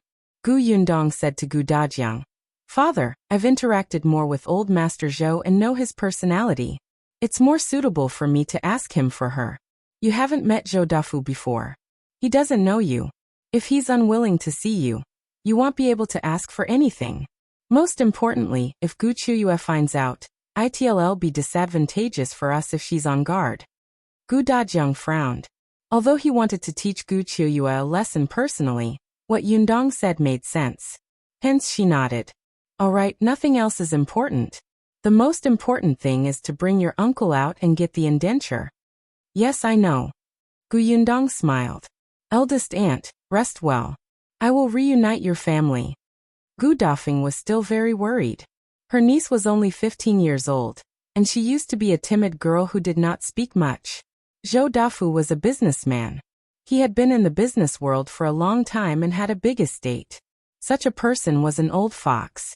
Although she had never interacted with Zhou Dafu, she knew that he was not a good person. Yundong was so beautiful, yet Zhou Dafu had taken a fancy to Gu Qingyuan. What if he had designs on Yundong? Gu Dafeng's mind was in a mess, and her imagination was running wild. However, Gu Yundong had already stood up. She looked around and said to Gu Dajiang, Father, this is a medical center after all. It's not convenient to stay here for long. Take eldest aunt to the inn beside and get a good room. Let eldest aunt rest and recuperate. Gu Dajiang thought about it and agreed. He helped Gu Dafeng stand up. On the other hand, Gu Dafeng shook her head. Isn't it a waste of money? It's the same even if I wait outside. Gu Dajiang disagreed, and insisted on bringing her to a nearby inn. Gu Yundong specially went to the ready-made clothing store and bought 2 sets of clothes. One was for eldest Aunt Gu and the other was for his uncle. Then she handed eldest Aunt Gu to her father and went out herself. She walked to the carriage and jumped up. Shui Rong, who was on the carriage shaft, asked, Miss, where are we going? The Zhou residence? If you find any errors, ads pop up, ads redirect, broken links, non-standard content, etc., please let us know report so we can fix it as soon as possible. Chapter 797. Finding help. Gu Yundong was also thinking about where to go. Of course, it was most important to go straight to the Zhou residence, but Zhou Dafu, after a few interactions, Gu Yundong finally knew what kind of person this person was. He was someone who would trample on you to death whenever he found an opportunity. Back then, when he wanted her shop, he didn't know much about her and Shao Qingyuan. He only knew that he couldn't beat them and ran away. In the end, after investigating them, he found out that the 2 of them were just poor people from the countryside who had no backing. He immediately wanted to destroy them on the day of the opening. Even if such a person saw that the people who came to deliver the congratulatory gifts were either rich or noble when the shop opened, and knew that she was not someone without a backer, Once he knew that the family she cared about was in the Zhou mansion, he would be smug. Not only would he not let him go, but he would also take her aunt and uncle into his hands and obtain endless benefits from her. For example, getting in touch with the Nie family. If Gu Qiuyue, the troublemaker, was included, Gu Yundong felt that she would be sucked dry by Zhou Dafu in the future. Therefore, he could not look for her so directly. Gu Yundong sat in the carriage and did not speak. His mind was racing. After a while, she narrowed her eyes and said to Shui Rong, who was outside, "Go to the Dai residence." This place was not far from the government office, so the Dai residence was also nearby. Although Shui Rong did not know what Miss wanted to do, he immediately turned his horse around, shook the reins, and quickly headed for the Dai residence. Gu Yundong had never been to the Dai residence before. Previously, she had met Madame Dai at the milk tea shop. This was the first time she had visited. However, Madame Dai had told her that if she wanted to visit, she could just tell the concierge. She had instructed the concierge not to stop her. Thus, after Gu Yundong announced her identity, the concierge immediately let her inside. Madame Dai happened to be at home today. When she saw Gu Yundong enter, her face was filled with surprise. "Yundong, you're finally in the prefectural city. It seems that I sent the right letter to you. I should have urged you to come back earlier." Gu Yundong smiled and greeted her. Madame Dai held her hand and walked in. All right. There's no need to be so polite. You came at the right time. I have a lot to tell you. Come in quickly. I'll get someone to serve tea." Gu Yundong quickly pulled her back. "Auntie, wait. I came here today for something." "Is something wrong?" "Yes, it's an urgent matter," Gu Yundong said solemnly. Seeing this, Madame Dai's expression turned solemn. "Do you think there's a problem with the shop?" "No, I have something else to ask. Young Master Dai for help." Gu Yundong looked around and whispered in her ear. "Wenhuo." Madame Dai was surprised. "Yes, is young Master Dai in the residence?" Yes. Madame Dai's heart was itching.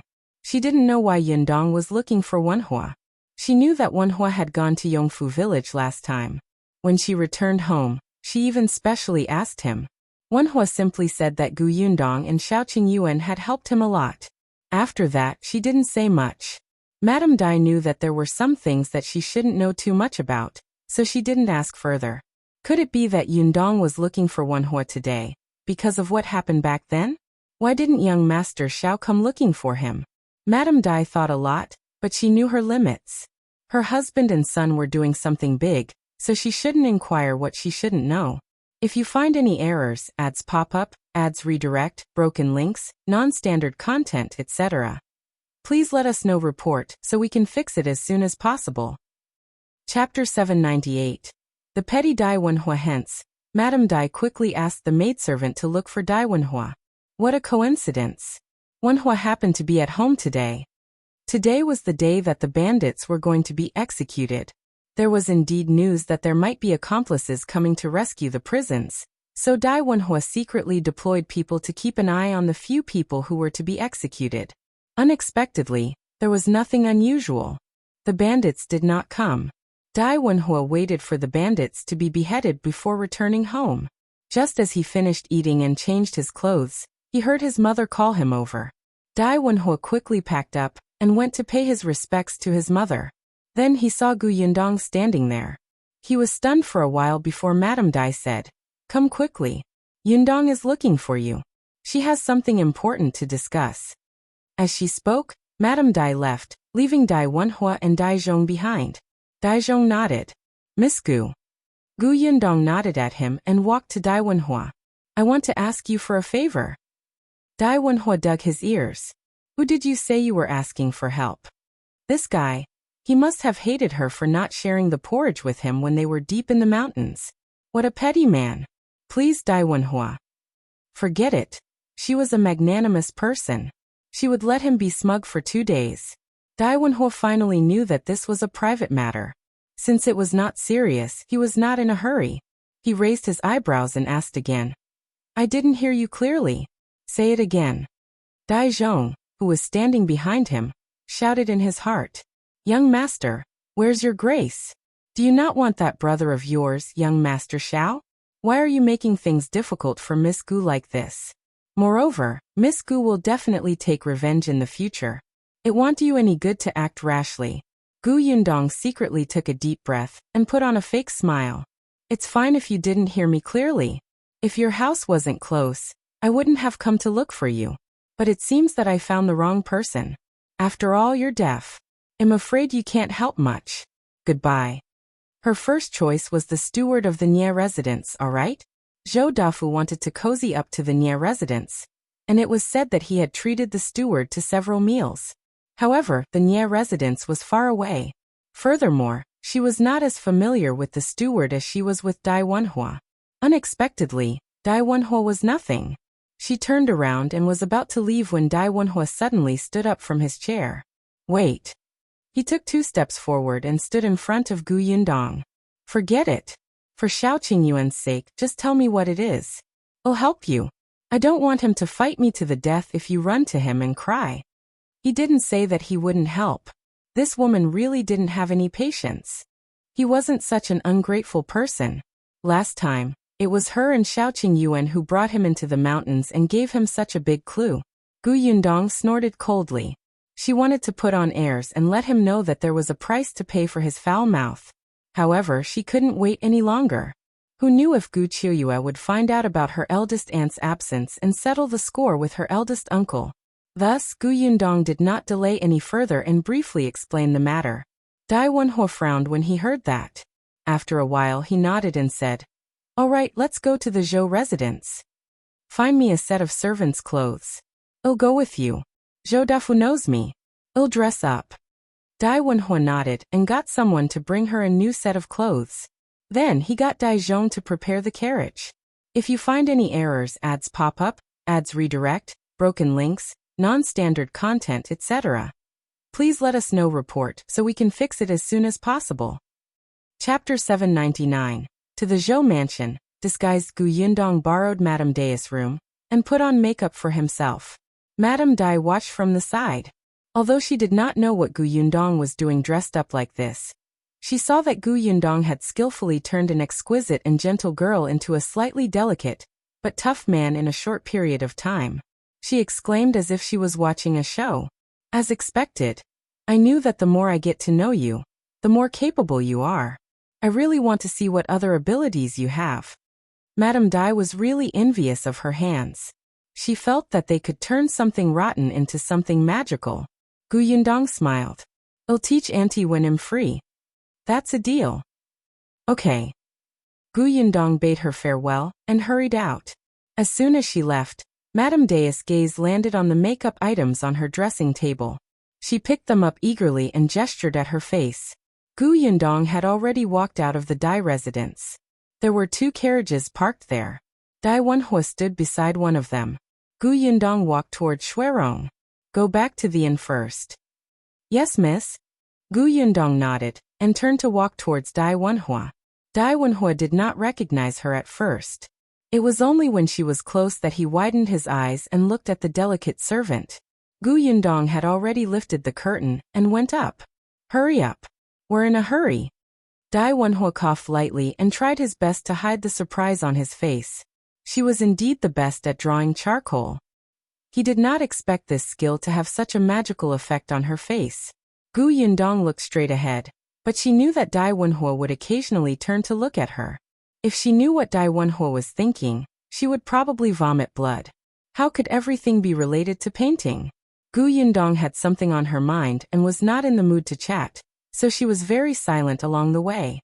In silence, the carriage arrived at the entrance of the Zhou mansion. Dai Wenhuo's carriage had the symbol of the Dai family. The gatekeeper of the Zhou family had long been instructed by the master to remember all the famous families in the prefectural city. At this moment, when he saw the prefecture magistrate Dai's carriage, his eyes immediately widened. He hurriedly pushed another person beside him to the side. Quickly report to the master that someone from the Dai residence is here. That person staggered and did not say anything else. He immediately got up and staggered inside. Old master, old master. Gu Yundong alighted from the carriage and turned to wait respectfully for Dai Wenhuo to alight. Dai Wenhuo jumped down and looked up at the Zhou residence in front of him. he said in a low voice. This is Zhou Dafa's house? Yes. As he spoke, the gatekeeper had already greeted him with a flattering smile. May I ask if the esteemed guest is young Master Dai? Yes, I'm looking for your master. The gatekeeper hurriedly said. I've already sent someone to report. Young Master Dai, please wait a moment. In less than 10 seconds, Zhou Dafu had already rushed out of the door.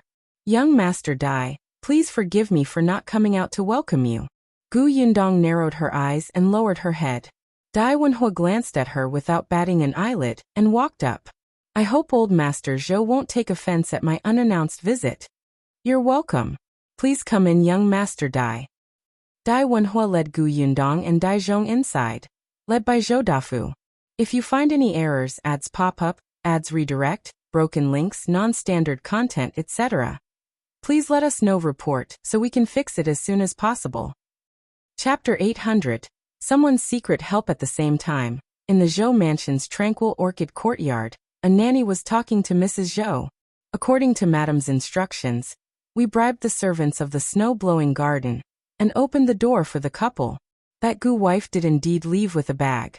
However, she was only going to sell wooden carvings. I thought that we would not gain anything today. I didn't expect that the Gu wife would bump into a carriage on her way back. The people in the carriage came down and met her. Oh my, that's amazing. Mrs. Zhou immediately straightened her back. What happened? The nanny laughed.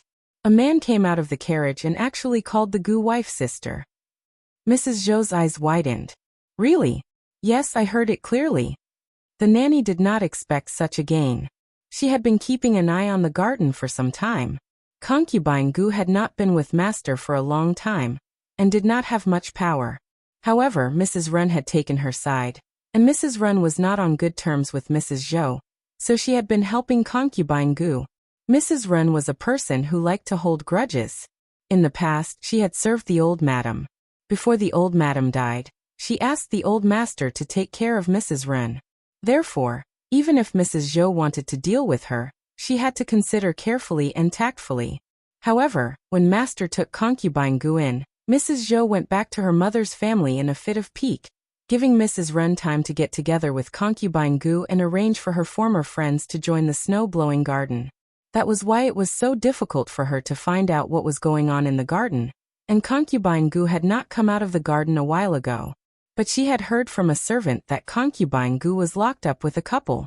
She had no idea what their relationship was, but she heard that the man's legs were broken and his surname was Bien, and the woman's surname was Gu, which was the same as Concubine Gus. Mrs. Zhou and her servant both guessed that Concubine Gu might be from the same hometown, and had a grudge against her. Otherwise, why would Concubine Gu torture her so much? Mrs. Zhou saw that she had kept the two of them locked up and refused to let them out, so she would try to set the Gu woman.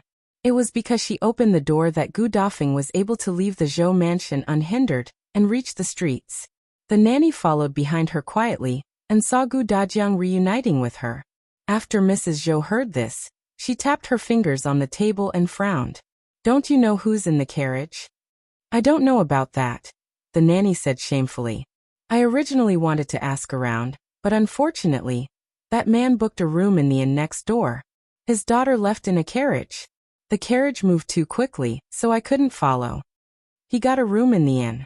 In that case, he's not from the Xuanhe Prefecture?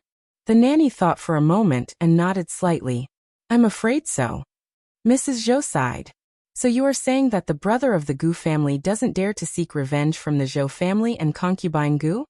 The nanny was also a little disappointed. Logically speaking, they had acknowledged the Gu family, but that man with the surname Bien was still in the residence. If they were worried that he would suffer, they should have come to the Zhou mansion as soon as possible to ask for him. However, the brother of the Gu family was accompanying the Gu family at the inn. The daughter rode the carriage away and did not come to the Zhou mansion. The two of them were disappointed. At this moment, a servant came to report. Madam, the young master of the Prefecture Magistrate Dais family is here.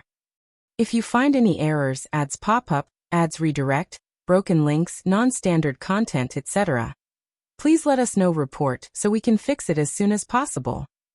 Chapter 801. Old Master Zhou.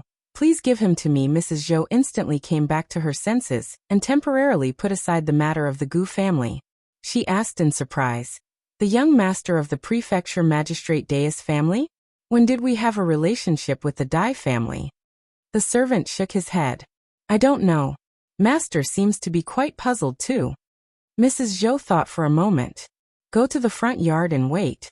Listen to what's going on. I hope he's not here for trouble."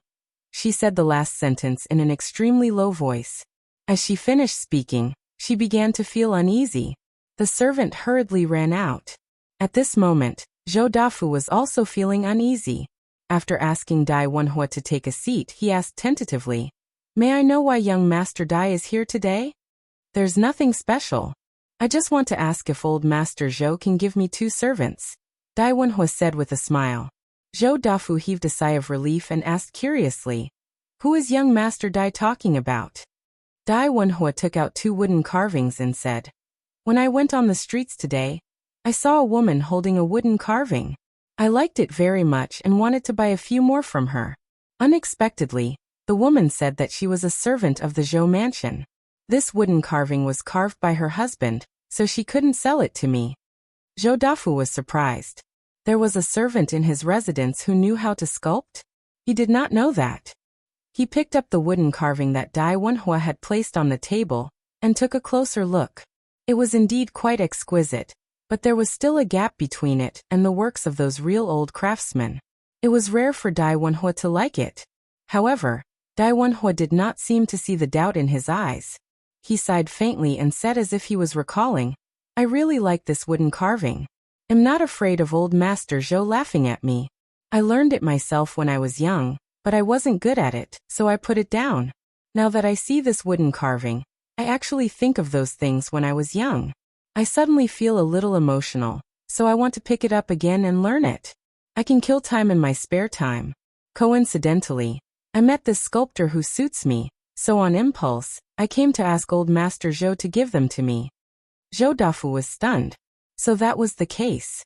His mind began to work quickly. He had no interaction with Dai Wenhuo at all. Usually, it was harder than ascending to the heavens to climb up the Dai residence. This was a rare opportunity. Dai Wenhuo only wanted 2 servants. Not to mention the servants that he had no impression of and were worthless. He would not have any objections even if Dai Wenhuo wanted the servant beside him. Moreover, using these 2 servants to establish a relationship with Dai Wenhuo would be very beneficial to him in the future. Seeing that he was silent, Dai Wenhuo smiled and said, "Of course, it's fine if old Master Zhou can't bear to part with them. I'm just saying." Zhou Dafu was shocked and hurriedly said with a smile, "Young Master Dai, you must be joking. They're just 2 servants. How can I be reluctant to let them go? I'm a boor and don't understand these elegant things. This sculptor will be wasting his talent if he's with me. Only by following young Master Dai will he have a chance to be useful. I can't ask for more." Dai Wenhuo had already come personally. If he didn't give the servants to him, he would be ungrateful. Old Master Zhou is indeed a reasonable person. Dai Wenhuo took out 50 taels of silver from his sleeve and slowly pushed it over the table. "This is the silver to buy them. I hope old Master Zhou will accept it. If you find any errors, ads pop up, ads redirect, broken links, non-standard content, etc., please let us know report so we can fix it as soon as possible." Chapter 802. Oh no, he's going to inform them. Zhou Dafu hurriedly waved his hand. "I can't accept the money. They're just 2 servants. I'll just give them to young Master Dai." "That won't do," Dai Wenhuo said meaningfully. "If that's the case, I'll be criticized if word gets out. I don't want to be criticized behind my back for 2 servants." Zhou Dafu suddenly came back to his senses and thought of the Prefecture Magistrate Dais identity. Indeed, giving gifts was one thing, but it couldn't be done openly. What if someone targeted the Prefecture Magistrate and reported him to the Emperor? Wouldn't it mean that he had done something bad out of good intentions? Not only did he not let young Master Dai owe him a favor, but he also made people hate him? At the thought of this, Zhou Dafu shuddered on the spot and said with a serious expression, "Young Master Dai makes sense. We're doing a normal transaction." "That's right. It's better to write it clearly in a contract." Without another word, Zhou Dafu asked the butler to bring a pen and paper over. He wrote down the contract that Bian Han and Gu Dafeng had been sold to Dai Wenhuo, signed it, and gave each of them a copy. Dai Wenhuo put away his copy in satisfaction, and a glint flashed across his slightly lowered eyes. That's right. It was a normal transaction, and the silver had been paid. In the future, don't ask me for favors just because you have given me 2 servants. I wouldn't admit it. Zhou Dafu had misunderstood, and did not realize that he had fallen into Dai Wenhuo's trap. He invited Dai Wenhuo to drink tea, then asked someone to bring the servant with the surname Bian. The servant turned around to go, but he was stopped by steward Zhou halfway. "I'll go." The person sent by Mrs. Zhou happened to see it. He immediately ran back to the tranquil orchid courtyard, and panted as he recounted the matter. When Mrs. Zhou heard that Dai Wenhuo was here to ask for the servants, she was stunned. Could it be that the brother that the Gu woman met was related to the prefecture magistrate's family? He didn't come before, because he went to ask the young master for help? Oh no, madam, Steward Zhou is on good terms with Mrs. Ren. I'm afraid he went to inform her, right? The nanny suddenly exclaimed. Mrs. Zhou could not sit still anymore. Let's go to the front yard to take a look. Nanny, bring someone to the snow-blowing garden personally to bring her out. If Mrs. Ren stops you, say that it's old master's orders. If she delays you, we'll teach her a lesson. Yes, ma'am. Bring a few more people. The nanny immediately ordered a few servants in the courtyard to leave with her. Mrs. Zhou tidied her clothes and led the 2 maidservants to the front courtyard. At this moment, Gu Yundong also saw Steward Zhou, who had stopped the servants and personally went to look for the servants. A bad feeling flashed across her heart. She whispered to Dai Wenhuo, "I'll go to the toilet." Dai Wenhuo knew that she must have something to do and immediately scolded. "I told you to drink less water before leaving. Come back quickly." Zhou Dafu saw that although Dai Wenhuo was dissatisfied, he did not seem angry at all. He knew that Dai Wenhuo definitely liked this servant. Hence he quickly said, "I'll get the servant to bring this young man over." Gu Yundong said in a rough voice, No need. I'll just go out and ask." Then, she looked like she couldn't hold it in anymore and ran away. Zhou Dafu frowned slightly and hurriedly gave the butler a look. This was his residence. Although the other party was brought over by young Master Dai, the servant could not walk around casually. His study had many secrets. The butler hurried to catch up, but Gu Yundong ran very fast. How could the butler catch up? Chapter 803. Oh no, the butler was a little angry that he had lost the stranger.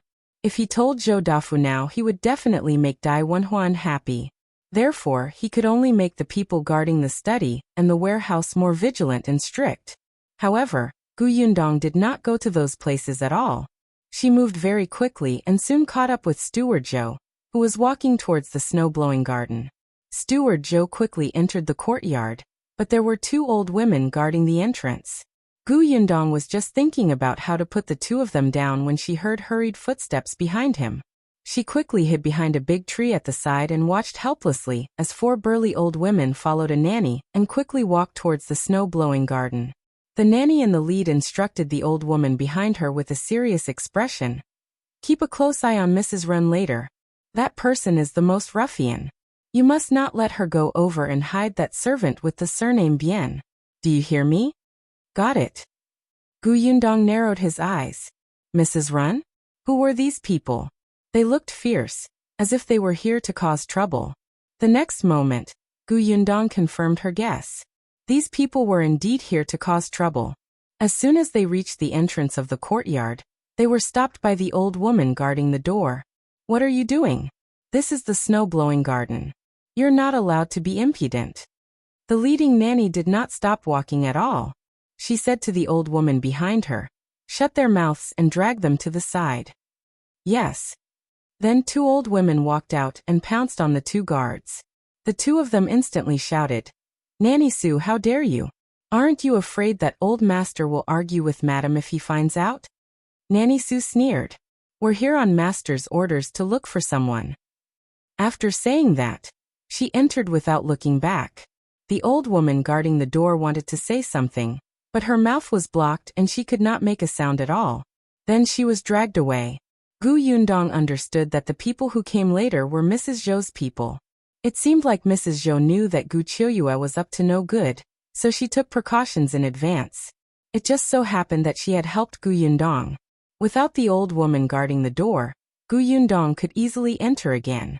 She followed Nanny Su inside and saw Gu Qiuyue, whom she thought was dead, sitting in the central room. She was wearing gold and silver, and her face was rosy and her figure was curled up. Her life was not ordinary. Steward Zhou was standing in front of Gu Qiuyue. Steward Zhou bowed slightly as if he was reporting to her. However, Gu Qiuyue had a relaxed expression on her face. She wasn't in a hurry even when Nanny Su barged in. She just chuckled. "Steward Zhou, what are you talking about? A man with the surname Bien? I don't have such a person. You're making things difficult for me. You can't possibly make me create one for you, right? Also, Nanny Su, what do you mean by bringing so many people into my courtyard with great fanfare? I'm Master's concubine after all. You're disrespectful, and don't take Master seriously at all." This pretentious look made Gu Yundong feel nauseous. But very quickly, she narrowed her eyes and scanned the room. Other than Gu Qiuyue and a few younger maidservants, she did not look like Mrs. Run at all. Gu Yundong's expression changed slightly. Oh no. Chapter 804. Gu Yundong makes a move retracting her gaze from Gu Qiya's face. Gu Yundong immediately turned around and ran to the left. Her movements were a little loud, causing the few old women standing behind Nanny Su to turn around. Unfortunately, before they could take a closer look, she had already disappeared. Gu Yundong ran very fast. Eldest Aunt Gu had already told her about the layout of the entire snow-blowing garden before she came. She also knew where the room they were locked in was. Thus, Gu Yundong recalled for a moment before heading straight to her destination. As expected, when she ran to the door of the second room in the small courtyard at the back, she saw a woman about the same age as Nanny Su hurriedly opening the lock of a room with two maidservants. Then the two maidservants pushed open the door and entered. Mrs. Run stood at the door to keep watch. Gu Yundong heaved a sigh of relief. There was still time. She suddenly rushed forward. Mrs. Run felt as if there was a gust of wind behind her. Just as she was about to turn around, she was hit hard on the shoulder. Before she could see who was behind her, her eyes rolled back and she fainted on the ground. Seeing this, Gu Yundong immediately screamed, "Ah, Mrs. Run!" The two maidservants in the room who were about to carry Bien Han out were shocked when they heard this. They hurriedly left him behind and ran out. Then they saw the person lying on the ground. The two of them were shocked and lost for a moment. They quickly squatted down and called her, Mrs. Run, what's wrong? Wake up." Gu Yundong hid in a corner, and was wondering if she should knock out the two maidservants when Nanny Su had already arrived with her people. She probably heard Gu Yundong scream and ran over. She took the lead and walked the fastest. Steward Zhou cursed in his heart and followed them. On the other hand, Gu Qiuyue was stumbling at the back because her clothes were too cumbersome. Seeing that they were here, Gu Yundong decided to hide and observe the situation. Steward Zhou's expression changed when he saw Mrs. Run lying on the ground. He asked, "What happened?" The two maidservants were dumbfounded and replied in fear, "Mrs. Run fainted." "Why did she faint out of nowhere?" Nanny Su sneered. She probably fainted because she felt guilty after doing too many bad things and was too nervous. Then she took the lead and walked towards the room in front of her. She asked Bien Han, "Is your surname Bien?" Bien Han's mind was still in a mess. He had been a little worried since Gu Dafeng left in the morning, but he could not move his legs and could only wait. However, who knew that the person who had originally said that she would be back at noon had not been around for 4 hours? Just as Bien Han was feeling worried, Mrs. Ren's voice came from outside the door. Immediately after, the door was opened and two maidservants came over to carry him away. Bien Han felt as if his brain was about to explode. There was only one thought in his mind. The matter of Dafeng sneaking out of the mansion had been discovered. However, before he could finish this thought, the two maidservants threw away their hands and ran out. Immediately after, a large group of people barged into the house. Nanny Su was a little disgusted. After all, Gu Qiuyue was the one who used this room to lock people up.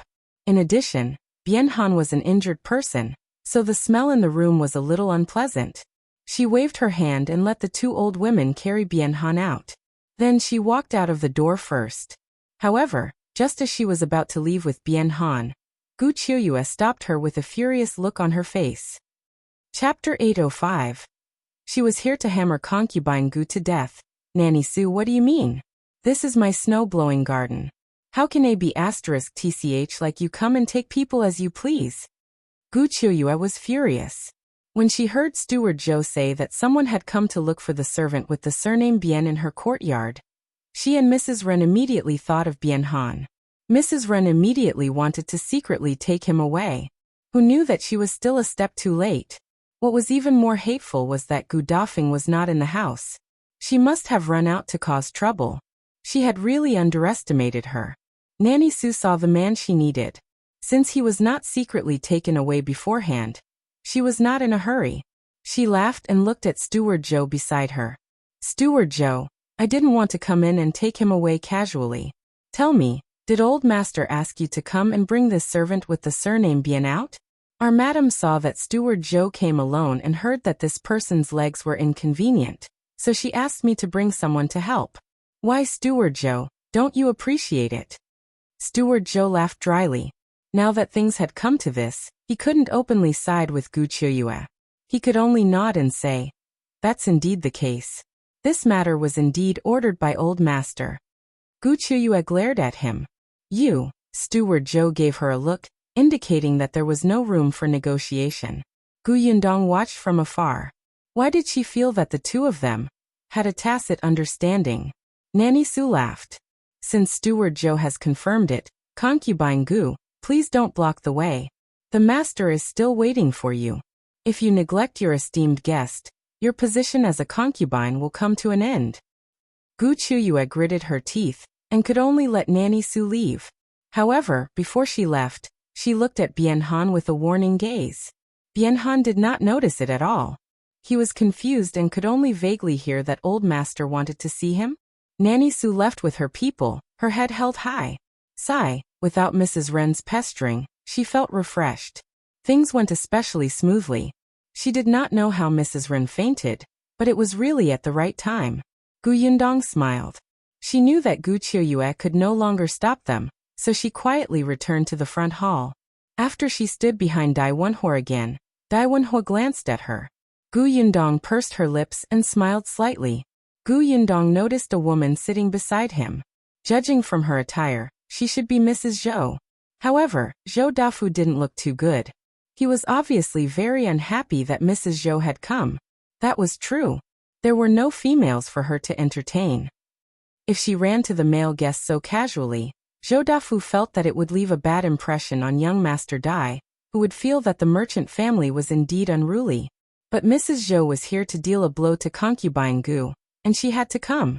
Hence she pretended not to see Zhou Dafu's warning gaze. Anyway, he wouldn't scold her away in front of Dai Wenhuo, so she just lowered her head and waited quietly. After a while, there was a commotion outside.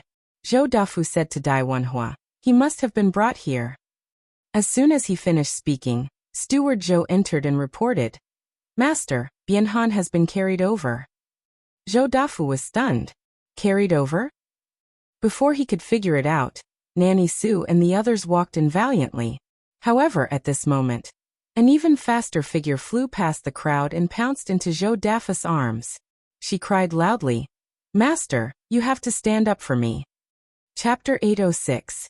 Young Master Dai can just take him away. Gu Yundong smirked. Mrs. Zhou also smiled. Dai Wenhuo also hooked his lips. Only Zhou Dafu's face was ashen. He pushed the person out and shouted angrily, What are you doing? There are esteemed guests here. Who asked you to be so unruly? Gu Qiuyue was stunned. She felt extremely wronged, but she could still see clearly that there were many people standing in the hall. Mrs. Zhou was also there. At this moment, she was looking at her in a good mood. However, the disdain in her eyes was obvious, as if she was saying that a village woman was a village woman. Vulgar and stupid. Gu Qiuyue felt extremely nauseous. Without Mrs. Ren by her side, she was at a loss and forgot that Steward Zhou had mentioned that there were guests at home. The man sitting on the other side should be the esteemed guest that Zhou Dafu mentioned, right? Gu Qiuyue didn't dare to look at him at all. This person had a strong aura. He just sat there calmly and seemed to be even more terrifying than Zhou Dafu, who was standing. Gu Qiuyue didn't dare to be presumptuous anymore. After apologizing, she stood at the side. Zhou Dafu glared at her before taking a deep breath and looking at Bianhan. The next moment he frowned fiercely and took 2 steps forward. What's wrong with your legs? Bianhan was placed on the ground. After being tortured like this, his legs vaguely hurt, but he gritted his teeth and endured it. Master, my legs are broken. Gu Yundong could tell and frowned slightly. However, Wenhuo said, since his legs are injured, why isn't there a stretcher to carry him? This is too much. Zhou Dafu hurriedly nodded. I was inconsiderate. Steward Zhou, why aren't you finding a stretcher? Yes, my lord. Even Steward Zhou had left. Gu Qiuyue was instantly isolated and helpless. She started to panic. Zhou Dafu glanced at Bianhan and frowned. Which courtyard did this Bianhan come from? Why was he so sloppy? He didn't even have any good clothes. Although he was wearing clean clothes, they were too tattered. Coupled with his crippled legs, he looked like a beggar on the street. No, even a beggar was better than him. Could this young Master Dai have misunderstood that their servants were not living well? No, after young Master Dai left, he had to figure out who was in charge of this Bian guy. He was actually in charge of him to this extent. He was simply neglecting his duty and embarrassing him. Zhou Dafu secretly took a deep breath and turned to Wenhuo with a smile. He's here. Young Master Dai, see if it's him. If it's him, I'll get someone to change his clothes. Young Master Dai, you can just take him away. Gu Qi's expression changed. Take him away? Let this young master take Bianhan away? How could he do that? No way. Initially, she thought that Mrs. Zhou had only complained to old master and treated Gu Dafeng and her husband as tools to deal with her. It turned out that she did not. Instead, she had given them to young Master Dai. Wenhuo had already learned from Gu Yundong that this person was the person they were looking for. He immediately said to Zhou Dafu, it's him. There's no need to change his clothes. Anyway, I'll distribute new clothes to him when I bring him back to the residence. Old Master Zhou, please give me the indenture. Of course, of course. Zhou Dafu nodded. He turned to look for Steward Zhou and realized that he had sent him to find a stretcher.